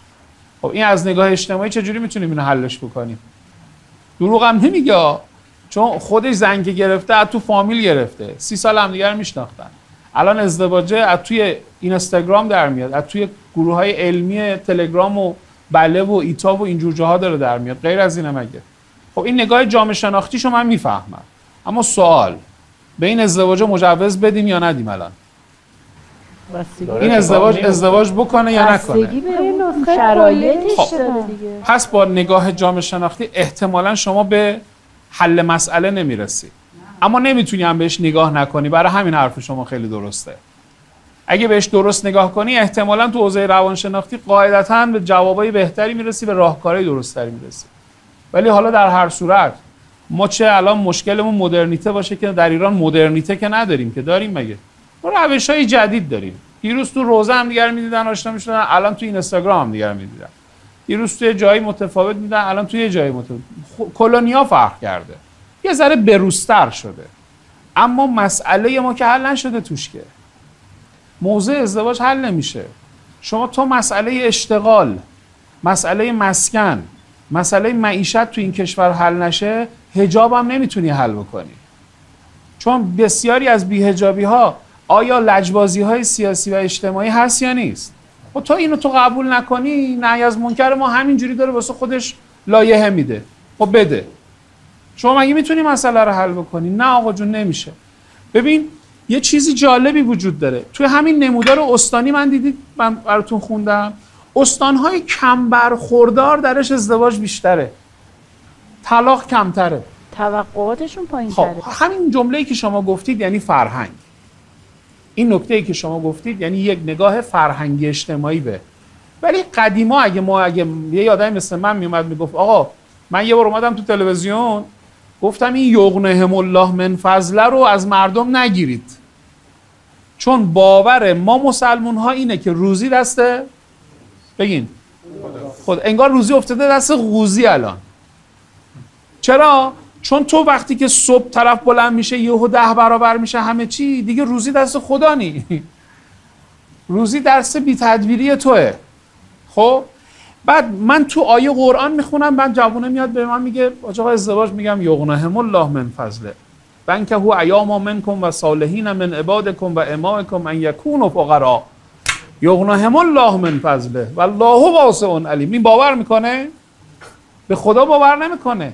از بی‌اعتقادیه، بد اعتقادیه، نفهمیده، قبلا درک نکرده، قبلا سر سفره امام حسین نبوده، این شرافت و شفاعت و همه اینا رو همه رو درک کرده. اصلا یغنهم الله من فضله، من فکر میکنم مردم دین رو بهتر از ماها میفهمن. اما نکته اینه ما یه کاری میکنیم طرف یه بار شک کنه، تو اداره ما میره بی‌عدالتی آیا آدمو بیدین میکند یا نمیکند، اینو تکلیف روش روشن کنه. فقر مقدسانه ای که الان داره تبلیغ میشه تو ازدواج، فقر تقدسگرایانه‌ای که توی ازدواج داره تبلیغ میشه. آقا دم شما گرم. اینی که الان داره تبلیغ میشه به نظر شما واقعا ازدواج رو پیش میبره؟ یعنی الان میتونیم بریم بگیم من بابای خدا بیامرز من رفتم به من میگه چرا زن نمیگیری؟ گفتم دوست ندارم ازدواج کنم. خب بی خود میکنی. آدم مجرد آدم بیدینه. گفتم آقا بیدین نه و نصفشو داشتیم. تو چجوری الان منو بیدین کردی؟ گفت من نوه میخوام برو من نمیدونم چی میگی. او دنبال اقتضای خودش بود ولی سبک خودش هم داشت. الان تو به یه جوون بیا بگو که ازدواج، میگه کار بده، پول بده، من بتونم خونه اجاره بکنم. این وام ازدواج 4 تا وسیله بشه یا پول پیش خونه. به خدا 3 تا وسیله میشه. از این 300 تومانی که سال آینده میخوام بدن 3 تا وسیله میشه. 3 تا وسیله درشت میشه. حالا من حرفم اینجاست. من معتقدم فقر تقدسگرایانه‌ای که الان حتی هملباسیای من دارن تبلیغ میکنن بالا منبر توی شهر تهران زده بودن کم باشه حلال باشه. این جمله غلطه آقا. کی گفته کم باشه حلال باشه؟ باید حلال باشه. مگه هر کسی کثرت داره حلال نیست دیگه؟ با سیره اهل بیت آقا میفرمود که چی بود اون دعا اللهم ارزقنا رزقا حلالا طیبا طاهرا واسعا. من آخوندم نبودم که تازه بچه قرتی هم بودم، چیز شدم طلبه شدم، بلد نبودم کثیرا بلد بودم. تو قنوت هم میگفتم کثیرا. گفتم آقا ربنا داری میدی دیگه، تو حلالشو داری میدی، طیبشو چرا نباید زیاد بدی؟ بعد تو شهر ما میزنن کم باشه حلال باشه. و من دارم میخونم. حالا شما الان نگاه کنید این همه ایونت و رویداد کسب و کار داره برگزار میشه که تو پول در بیاری. طرف تو گوگل میشینه دلاری داره پول در میاره، تو زدی تو شهر کم باشد حلال باشد. خب این چه اعتقادی داری به من میدی؟ این ماجرا منو به ازدواج نمیبره، چون من در ازدواجم فراوانی میخوام. من در ازدواج خودم فرزند صالح میخوام، چند تا میخوام. من در ازدواج اصلا میخوام ازدواج بکنم. نشون به این نشون که میل به ازدواج در ایران کم نشده ها. ازدواج در ایران سخت شده، میلش کم نشده. حالا یغنیهم الله من فضله رو من دارم ضعیف میکنم، من جوونی که الان کار پیدا نمیکنم، یعنی من ندارم الان اعتقاد به خدا، یا تویی که شرایط این ایمان ورزی و حفظ ایمانو به من نمیدی. من الان دغدغه‌ام توی ازدواج بچه هامون همینه. الان به هیچ کس نمیگم بی برو ازدواج کن، ولی اگه ازش برسه به من میگم کسب و کارت چیه؟ درس تو تموم کردی؟ با نص الکی بگی ناامیدم و حالا درس بخونم که چی بشه؟ تو فوق لیسانس تو بگیر، برو یه میان رشته هم بخون، بیکار نمون. ولی اگه مطمئن بشم شرایط نسبی خوبی داره، یه دوست دختری داره که 7 سال باش دوسته، آقا قربونه دستتون برم. در 3 جلسه آوردن. تاغاری آوردن. بقیه چی؟ خب این جوونو اگه مطمئن باشم حالا بهش میگم که تو داشت چیکار داری میکنی با خودت؟ همون جمله شما همه شرایط ازدواجو داری، بیا من کمکت کنم انتخاب خوب کن دیگه. تکلیف این رابطه رو روشن کن. چرا وامیستی نگاه میکنی به قصه؟ حالا طلاق گرفته، ما موضوعمون طلاقه. من یه دغدغه میگم شما در موردش حرف بزنید. ما پس از طلاقمون تو ایران چه جوریه؟ هیچ کس در مورد پس از طلاق حرف نمیزنه. کسی گردن نمیگیره. باز چیکار کنیم اونو؟ حالا شما هم میخواید، دوستامون خیلی ساکت بودن، سوالشون هم بپرسن همزمان با هم دیگه. بیشتر در رابطه با علت سوال و تمایل حالا چه خانم چه آقا برای طلاق هستش که بخشش برمیگرده به همون فرمایش شما در ارتباط با اینکه ثمرات همون چیزی که فرمودید شب تولد دخترتون چی شده که ثمرات ازدواج رو که مثلا بعد از 20 سال داره واسه خودشون نشون میده برای ما کم ارزش یا بی ارزش نشون داده میشه. این یه سوال که من دیر میگم ولی دو تا بگیم خدمتتون. یه سوال دیگه هم این که توی خود بحث طلاق جایگاه چشم و همچشمی، مقایسه کردنهای با دیگران که گاهن نشأت میگیره از فضای مجازی یا حتی خود فضای مجازی به صورت انحصاری، حضور یکی از طرفین یا هر دو طرف توی فضای مجازی زندگیات سوق پیدا کرده. گاهن ما میبینیم حتی ابراز محبت ها هم شده توی فضای مجازی. یعنی طرف میخواد به همسرش بگه آقا من دوست دارم، خانم من دوست دارم، توی فضای مجازی بیان میکنه. ارتباطای فیزیکی و حضوری کم شده. این حضور توی فضای مجازی یا اون فرهنگ هایی که از فضای مجازی منتقل میشه به افراد رو شما چقدر دخیل میدونید توی بحث طلاق؟ و مقدارش رو که فرمودید بخش دوم از سوال دوم این که راهکار چیه؟ همه راجع به طلاق صحبت کردیم و گفتیم که این اتفاقات داره میفته، شرح حال دادیم، حالا راهکار چیه؟ اول از اون فضای مجازی شروع کنم. ما خیلی چیزامون مجازه، خیلی چیزامون مجازی شده. من میخونم ببینید چقدر حالمون بده. دیگه احساسی بینمون نیست، تقریبا هیچ حرفی با هم نمیزنیم، سرد و بیروح. شاید خیلی وقت به جدایی هم فکر میکنم. چندی پیش یک پیام ناشناس و پر احساسی برایش ارسال کردم. یک پاسخ پر احساس به این پیامک ناشناس داد. گفت تو چقدر زیبا حرف میزنی و من زیباتر پاسخش را دادم و او زیباتر پاسخم را داد و باز من زیباتر و باز او زیباتر. اصلا فکر نمی کردم همسرم تا این حد محبت آمیز بلد است حرف بزنه. گاهی انقدر عاشقانه حرف میزنیم که من یادم میرود آن سوی خط همسرم است. حالا این دو ناشناس عاشق هم شدند. آرزو دارد که مرا ببیند و بشناسد. حتی گفت به خاطر تو حاضر است از همسرم جدا شود. کاش میشد تا ابد ناشناس و عاشق زندگی میکردیم. ما آدم‌های عجیبی هستیم. ناشناس عاشق هم میشویم، ناشناس برای هم میمیریم، ناشناس برای هم از هم لبریز میشویم و وقتی خودمانیم همان میشویم که تو بهتر میداری. فضای مجازی داره این بلا رو سر ما میاره که مرغ همسایه همیشه قاضه. فضای مجازی داره اون روتوش ازدواج و اون روتوش رابطه رو بیشتر از خود ازدواجه میکنه. چی میشه که رابطه جذابتر از ازدواجه؟ چون اساسا همه رابطه رو دارن تعریف میکنن تا ازدواج و تبلیغ.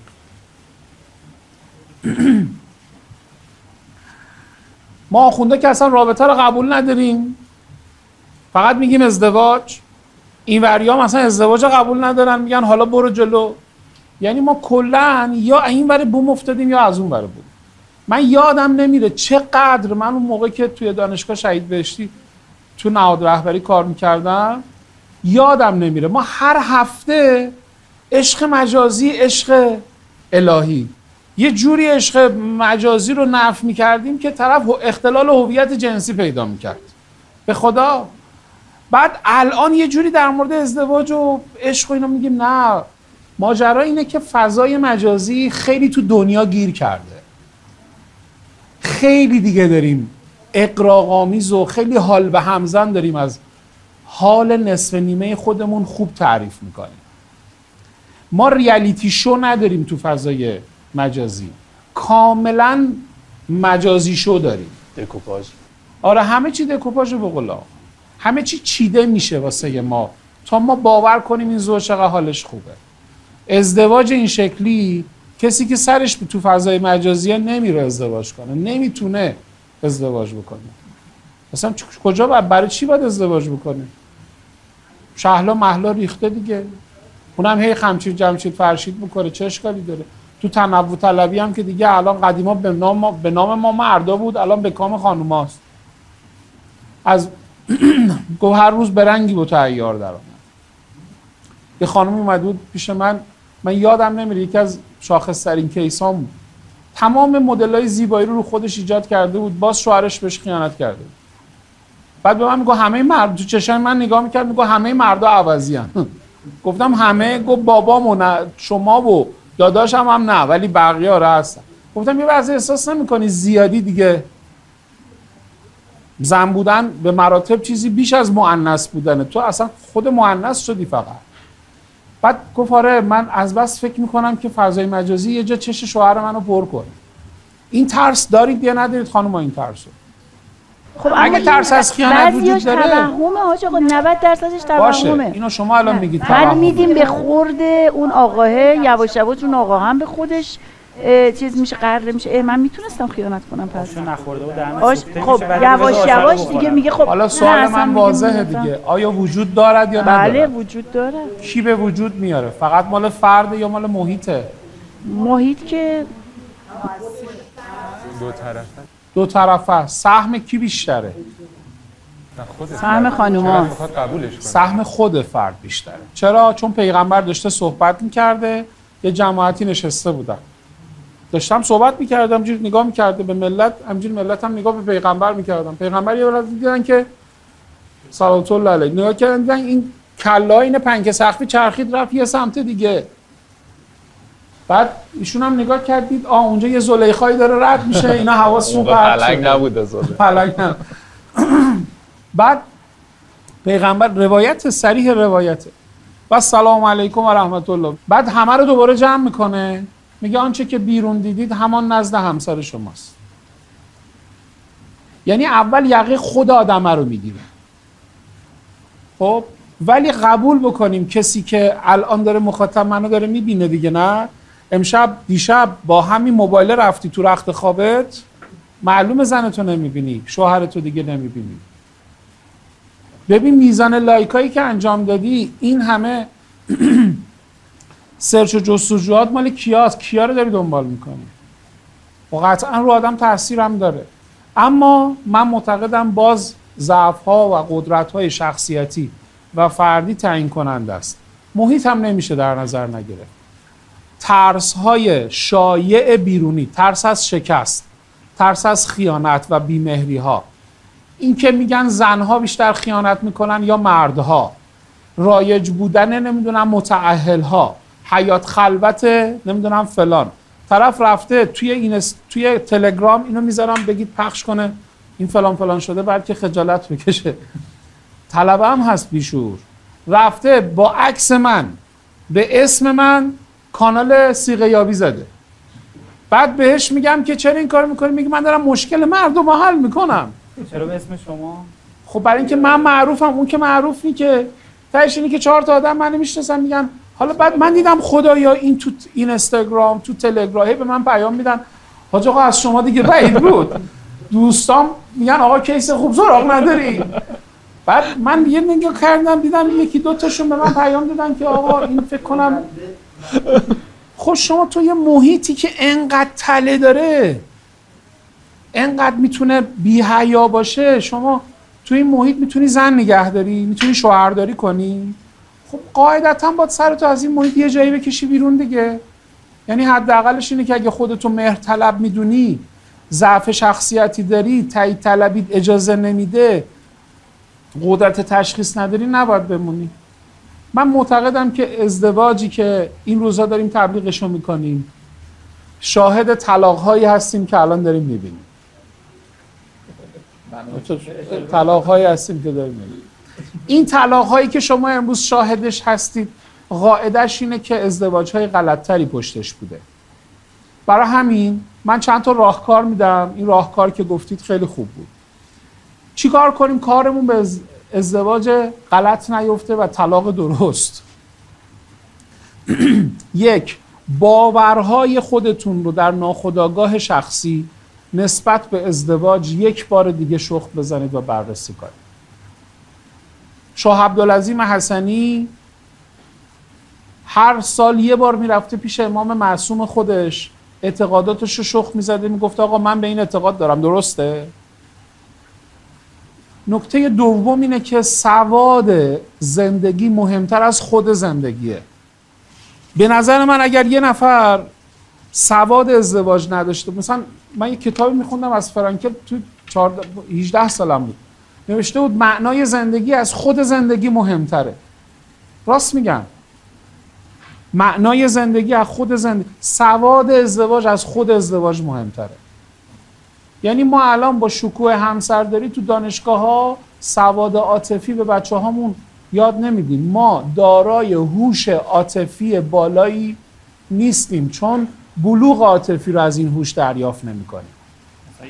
سه تا کلمه هست: سواد عاطفی، هوش عاطفی، بلوغ عاطفی. دختر پسرای ما تو بازار آزاد دارن یاد میگیرن.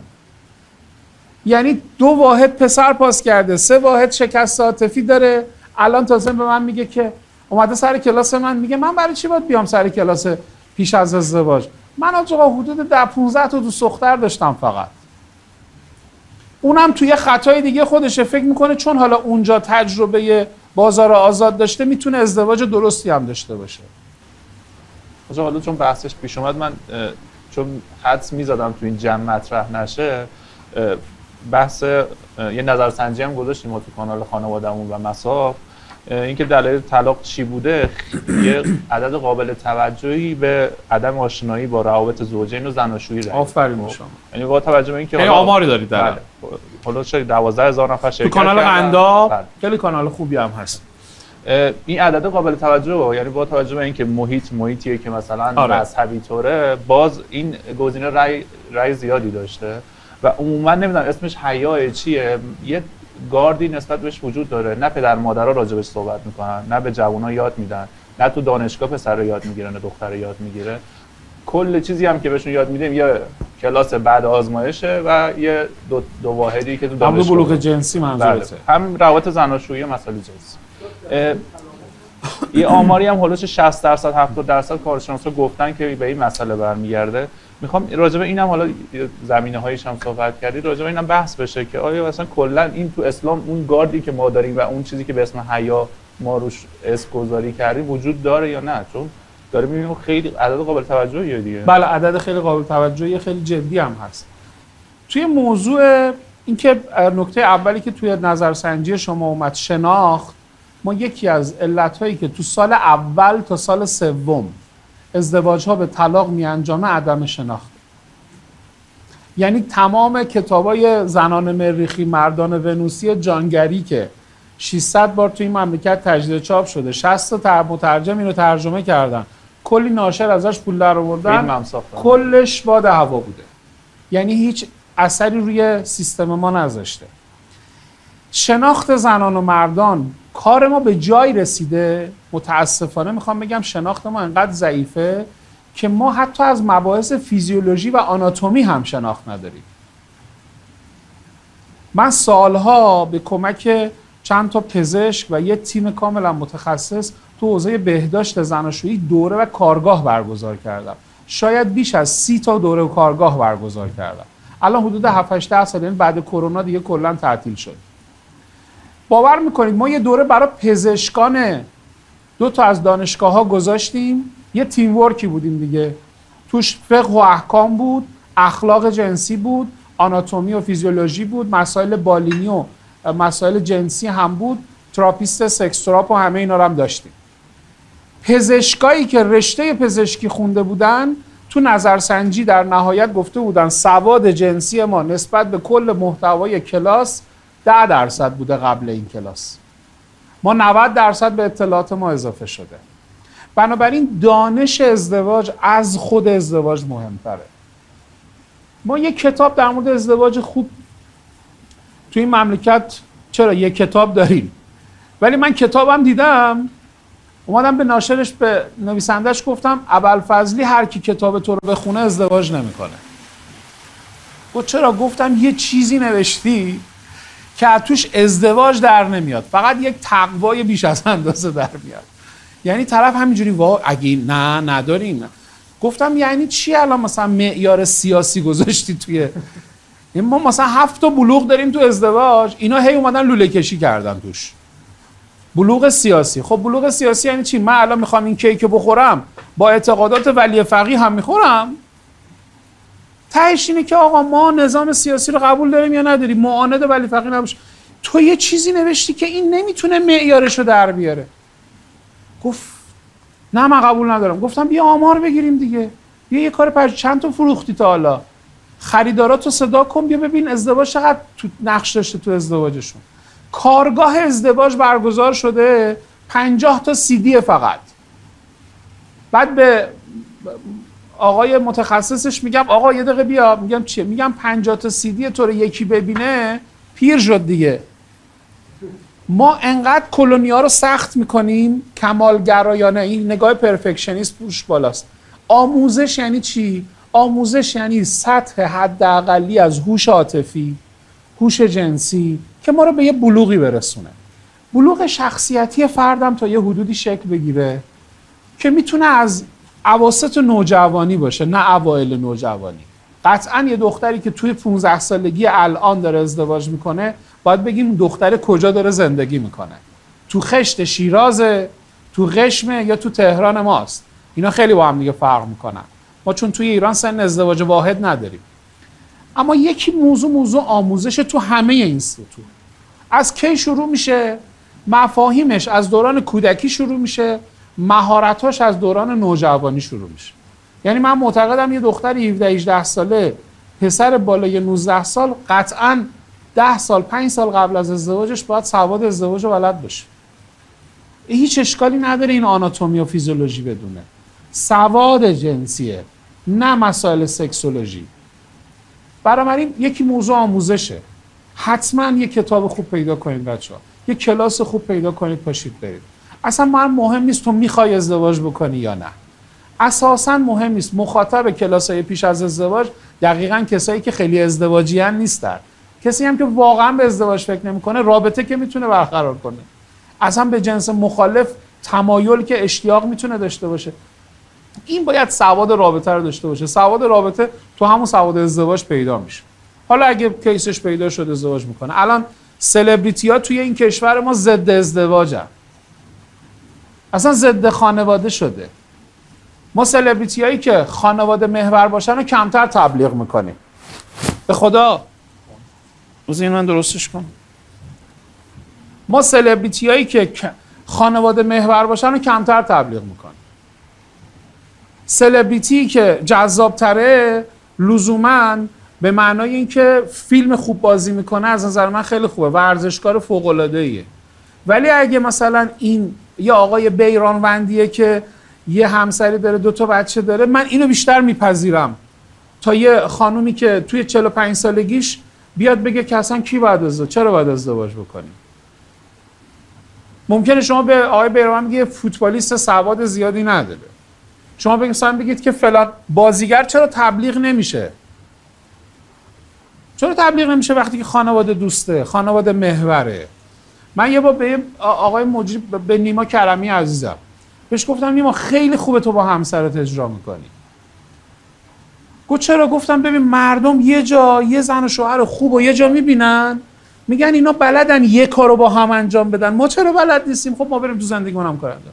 گفت من تا حالا اصلا به این قصه اینجوری فکر نکرده بودم. گفتم باور کن اگه یه جا اجرا میری همسرتو ببر. حالا همسر خودشون هم نویسندن و بالاخره فضای رسانه‌ای قوی دارن. میخوام الان اینو بگم که ما هم اینجا نشستیم رسانه داریم دیگه. مصاف رسانه داره، قنداب رسانه داره، محمد برمایی رسانه داره، خودش ممکنه یه آدم رسانه‌ای باشه. ما خانواده جذاب داریم توی این مملکت، تبلیغشو نمی‌کنیم. ولی پسر میاریم که میگم تو چرا ازدواج نکردی؟ میگه من هنوز اونو ندیدم. هنوز اونجا که عاشق بشم ندیدم. من میدونم این آدم هیچ وقت عاشق نمیشه. چون تستوسترون همش رو گرفته. کجا این عشق میخواد حلول کنه؟ تو 50 سالگی من.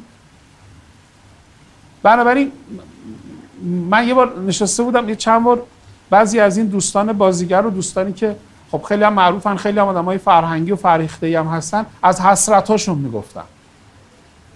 بعضی از این خانم‌ها حسرتشون در مورد اینکه چرا من زود ازدواج نکردم. ما اینا رو بولد نمی‌کنیم. اجازه میدیم مردم خودمونم اینو تجربه بکنن، بگن آخ دیدی منم همین بودم مثل همون مولانا نصرالدین اول برنامه که گفتم من ندیدم تو ببین. یکیش آموزش برادر من. نکته دوم، رسانه ها باید منشأ ابراز و مطالبه نیاز باشن. ما الان از آسیبای اجتماعیمون ما توی مملکت دزدی میشه جوک درست میکنیم براش، میخندیم بهش. عجیب نیست براتون؟ طرف میگه من ازدواج نکردم، بیشتر تحویلش میگیرن. این بازه اجتماعی بهتری پیدا میکنه تا اون کسی که الان میگه من ازدواج کردم. ما باید رسانه‌ای که ازدواج و رویکرد ازدواج و نیاز مردم مطالبه کنه رو داشته باشیم. نداریم الان. کجا داریم؟ یادتونه اون دختر دهه 60 مصاحبهش تو فضای مجازی پخش شد؟ گفت لیسانس دارم، پول دارم، من هیچ چی نمیخوام. خب من دغدغه‌ای واقعا بغض کردم اون زن داشت اینجوری حرف میزد. یعنی به این فکر کردم که ما عملاً پیرسالی رو از همین الان توی زن و شوهر عروس دومادای پیر داریم پیرسالی شروع کردیم ما. من پیش خودم گفتم جواب این زن و اون دنیا کی میخواد بده؟ این دختر نجیب دهه 60 که مایه خیرم هستن دهه 60 ها. جواب اینو کی میخواد بده؟ الان این 1 میلیون زن دختر و پسر مجردی که مجرد قطعی تو این کشور هستن کی باید مطالبه کنه؟ خب من میخوام به شما عرض بکنم یه بخشیش مطالبه گریه که اینجا هر چی اتفاق میفته. الان ما اینجا تو مصاف هم حرف بزنیم یه انگ سیاسی احتمالاً بزنن. حالا خدا رو شکر من که اصلا آدم سیاسی نیستم. به شما میزنم، به من نمیزنم. آقای رائفی پور بیا برو جواب بده. اما نکته من کجاست؟ نکته من اینجاست که ما دور هم جمع شدیم اتفاقا این جلسه مطالبه گریه. نکته سوم کجاست؟ آقا دیکته ننوشته غلط داره؟ نداره. شما ازدواج ها رو باید حمایت بکنید. ما طلاق یک آدمی که درست طلاق گرفته رو که خب گرفته تاییدم میکنیم، بله تایید میکنیم. اما سوال من اینجاست پس از طلاق در کشور ما چه بسته حمایتی داره؟ داریم؟ نداریم. ما یه دونه بسته حمایتی تو حوزه طلاق نداریم. که چی بشه؟ چه بسته حمایتی؟ خب. از کسی که درست طلاق گرفت یا از کسی که اشتباه طلاق گرفت؟ از کسی که میخواهد پس از طلاق زندگی تشکیل بده. ما اصلا کاری به طلاقش نداریم که. حالا که طلاق گرفته این پسر برگشته خونه باباش. ما هنوز آدمای اصیلی هستیم. ما همچنان اگه هر اتفاقی میفته میریم خونه بابامون. این خوبه. گویا ننش قهر کرده رفته خواننده شده، ما اینجا قهر میکنیم دوباره برمیگردیم خونه ننمون. خوبه این، یعنی ما از خانواده به خانواده پناه میبریم. اما سوال الان این دختر 30 ساله‌ای که دوباره برگشته خونه باباش، دیدیم که ما مردای ایرانی قبل طلاق بچه‌هامون خیلی حالا انقدر دیگه مثلا فردین و قیصر طور رفتار غیرتی نمیشیم، ولی همچی که دختر طلاق میگیره همه زاغسیایی اینو چوب میزنن. فردا از داداش بزرگه گرفته تا بقیه حساسیت بیشتره دیگه، خیلی ناموس میشه قصه ناموسی میشه. حالا من میخوام بگم این دختر کی باید برگرده دوباره به زندگیش؟ اون آقا با یه بچه جدا شده. من اینجا یه پیشنهادی دارم. من پیشنهاد میکنم، من یه بار این پیشنهاد رو قبلا به مصاف دادم، الان دوباره این پیشنهاد رو میکنم.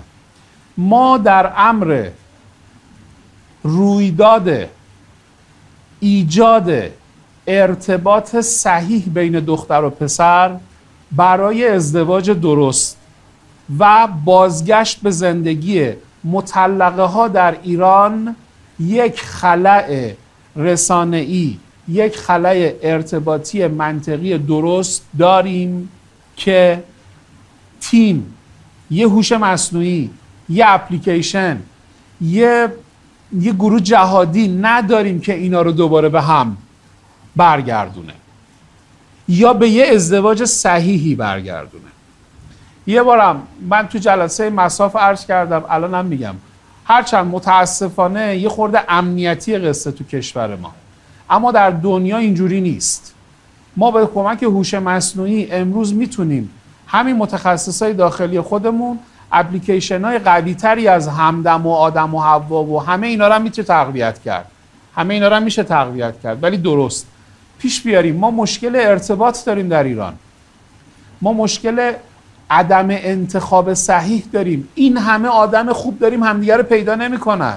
نگاه به این اپلیکیشن‌های ارتباطی نکنید. ما خیلی یتیمیم. ازدواج در ایران یتیمه.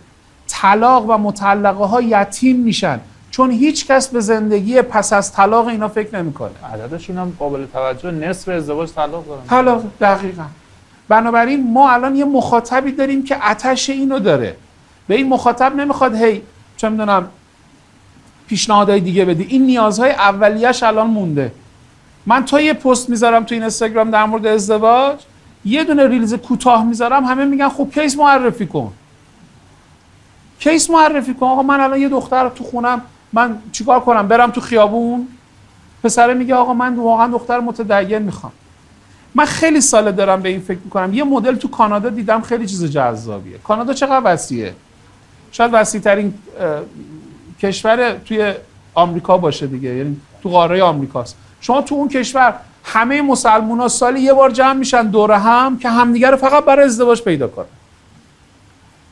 ما باید همچین رویدادهایی توی ایران برگزار کنیم. من الان آمادگی اینو دارم که حتی پیگیری کنم این قصه رو. ما رویدادهای ملی برای انتخاب همسر برگزار کنیم. شهر به شهر، استان به استان این رویدادها برگزار بشه. این همه متخصص داریم. من از مصاف این انتظار رو دارم. میدونم که این کارو میتونه بکنه، چون خبر دارم میگم و جای دیگه میگن میتونن، اما بعضیاشون نمیخوان، بعضیاشون دنبال انقدر نخود لوبیان که صنمشون با یاسمنشون گیر کرده، نمیدونن چی کار باید بکنن. من میدونم که در مورد موضوع ازدواج و طلاق، من در مورد پیشگیری از طلاق و پس از طلاق دغدغه دارم. هین طلاق رو الان نمیتونم کاری بکنم، چون بازه حقوقی و قضایی و طلاق هم شده توی مسائل حقوقی بیزینس. نفعش رو تو طلاق و بقیه است. الهی که خیر ببینه اون وکیلی که برای پرونده طلاق میشینه مشاوره میده، این دختر پسر رو دوباره میفرسته سر خونه زندگی، اپولش هم میگذره. بگو الهی ها. واقعا این نکته جذابیه ها. تو کشور ما هستن، ولی چه بکنیم که بیزینس شده دیگه، بیزینس های حقوقی شده، بیزینس های دلالی شده توش قصهش. اما الان معتقدم که یه پیشنهادی دارم، ما برای جلوگیری از طلاق های اضافی یا برای پیشگیری از طلاق باید ازدواج صحیح رو تبلیغ کنیم، مطالبه کنیم. توی مطالبه گریمون نباید هم منفعل باشیم، باید تولید کنیم. الان بهترین وضعیت موجود اینه که ما با قشر جوونی که الان داریم، هنوز به اون پیرسالی جدیدی که توی بلوز جمعیتی آماری 5-6 سال فاصله داریم، ما میتونیم یکی از کارهای خوب تو حوزه جمعیت و حوزه پیشگیری از آسیب‌های اجتماعی مثل طلاق، قبل طلاق و پس از طلاق، ایجاد اپلیکیشن های این شکلی برای پیدا کردن و رسوندن این دختر پسرها به هم دیگه است.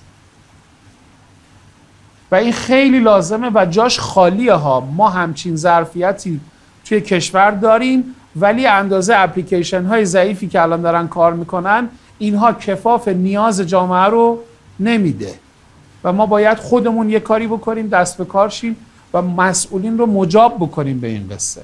آموزش، کانال های ارتباطی و استفاده از تکنولوژی در مسیر رفع آسیب‌های اجتماعی. حتما توی این دوتا یه چیز مهمتری وجود داره، یغنهم الله من فضله و الله واسع علیم. حالا اگه من از توکلم حرف بزنم اینجا بیراه نگفتم. اینجا دیگه میتونم بگم خدا کمک میکنه، همون چیزی که شما فرمودین باید. که شما رو آدم مذهبی من میدونم. آدمی که به توحید فکر میکنه تو هر شکل و ظاهری مذهبیه. حالا اندازه و قد و قوارش فرق میکنه. دستتون درد نکنه. قربونتون برم. خیلی لطف کردید، تشریف آوردید. از دوستانم تشکر میکنم. امیدوارم این بحثا مفید و فایده واقع شده باشه. ما سعی کنیم اندازه توانمون یه برنامه بذاریم که حالا به این موضوع بپردازیم. خیلی ممنون ما رو همراهی کردید. یا علی.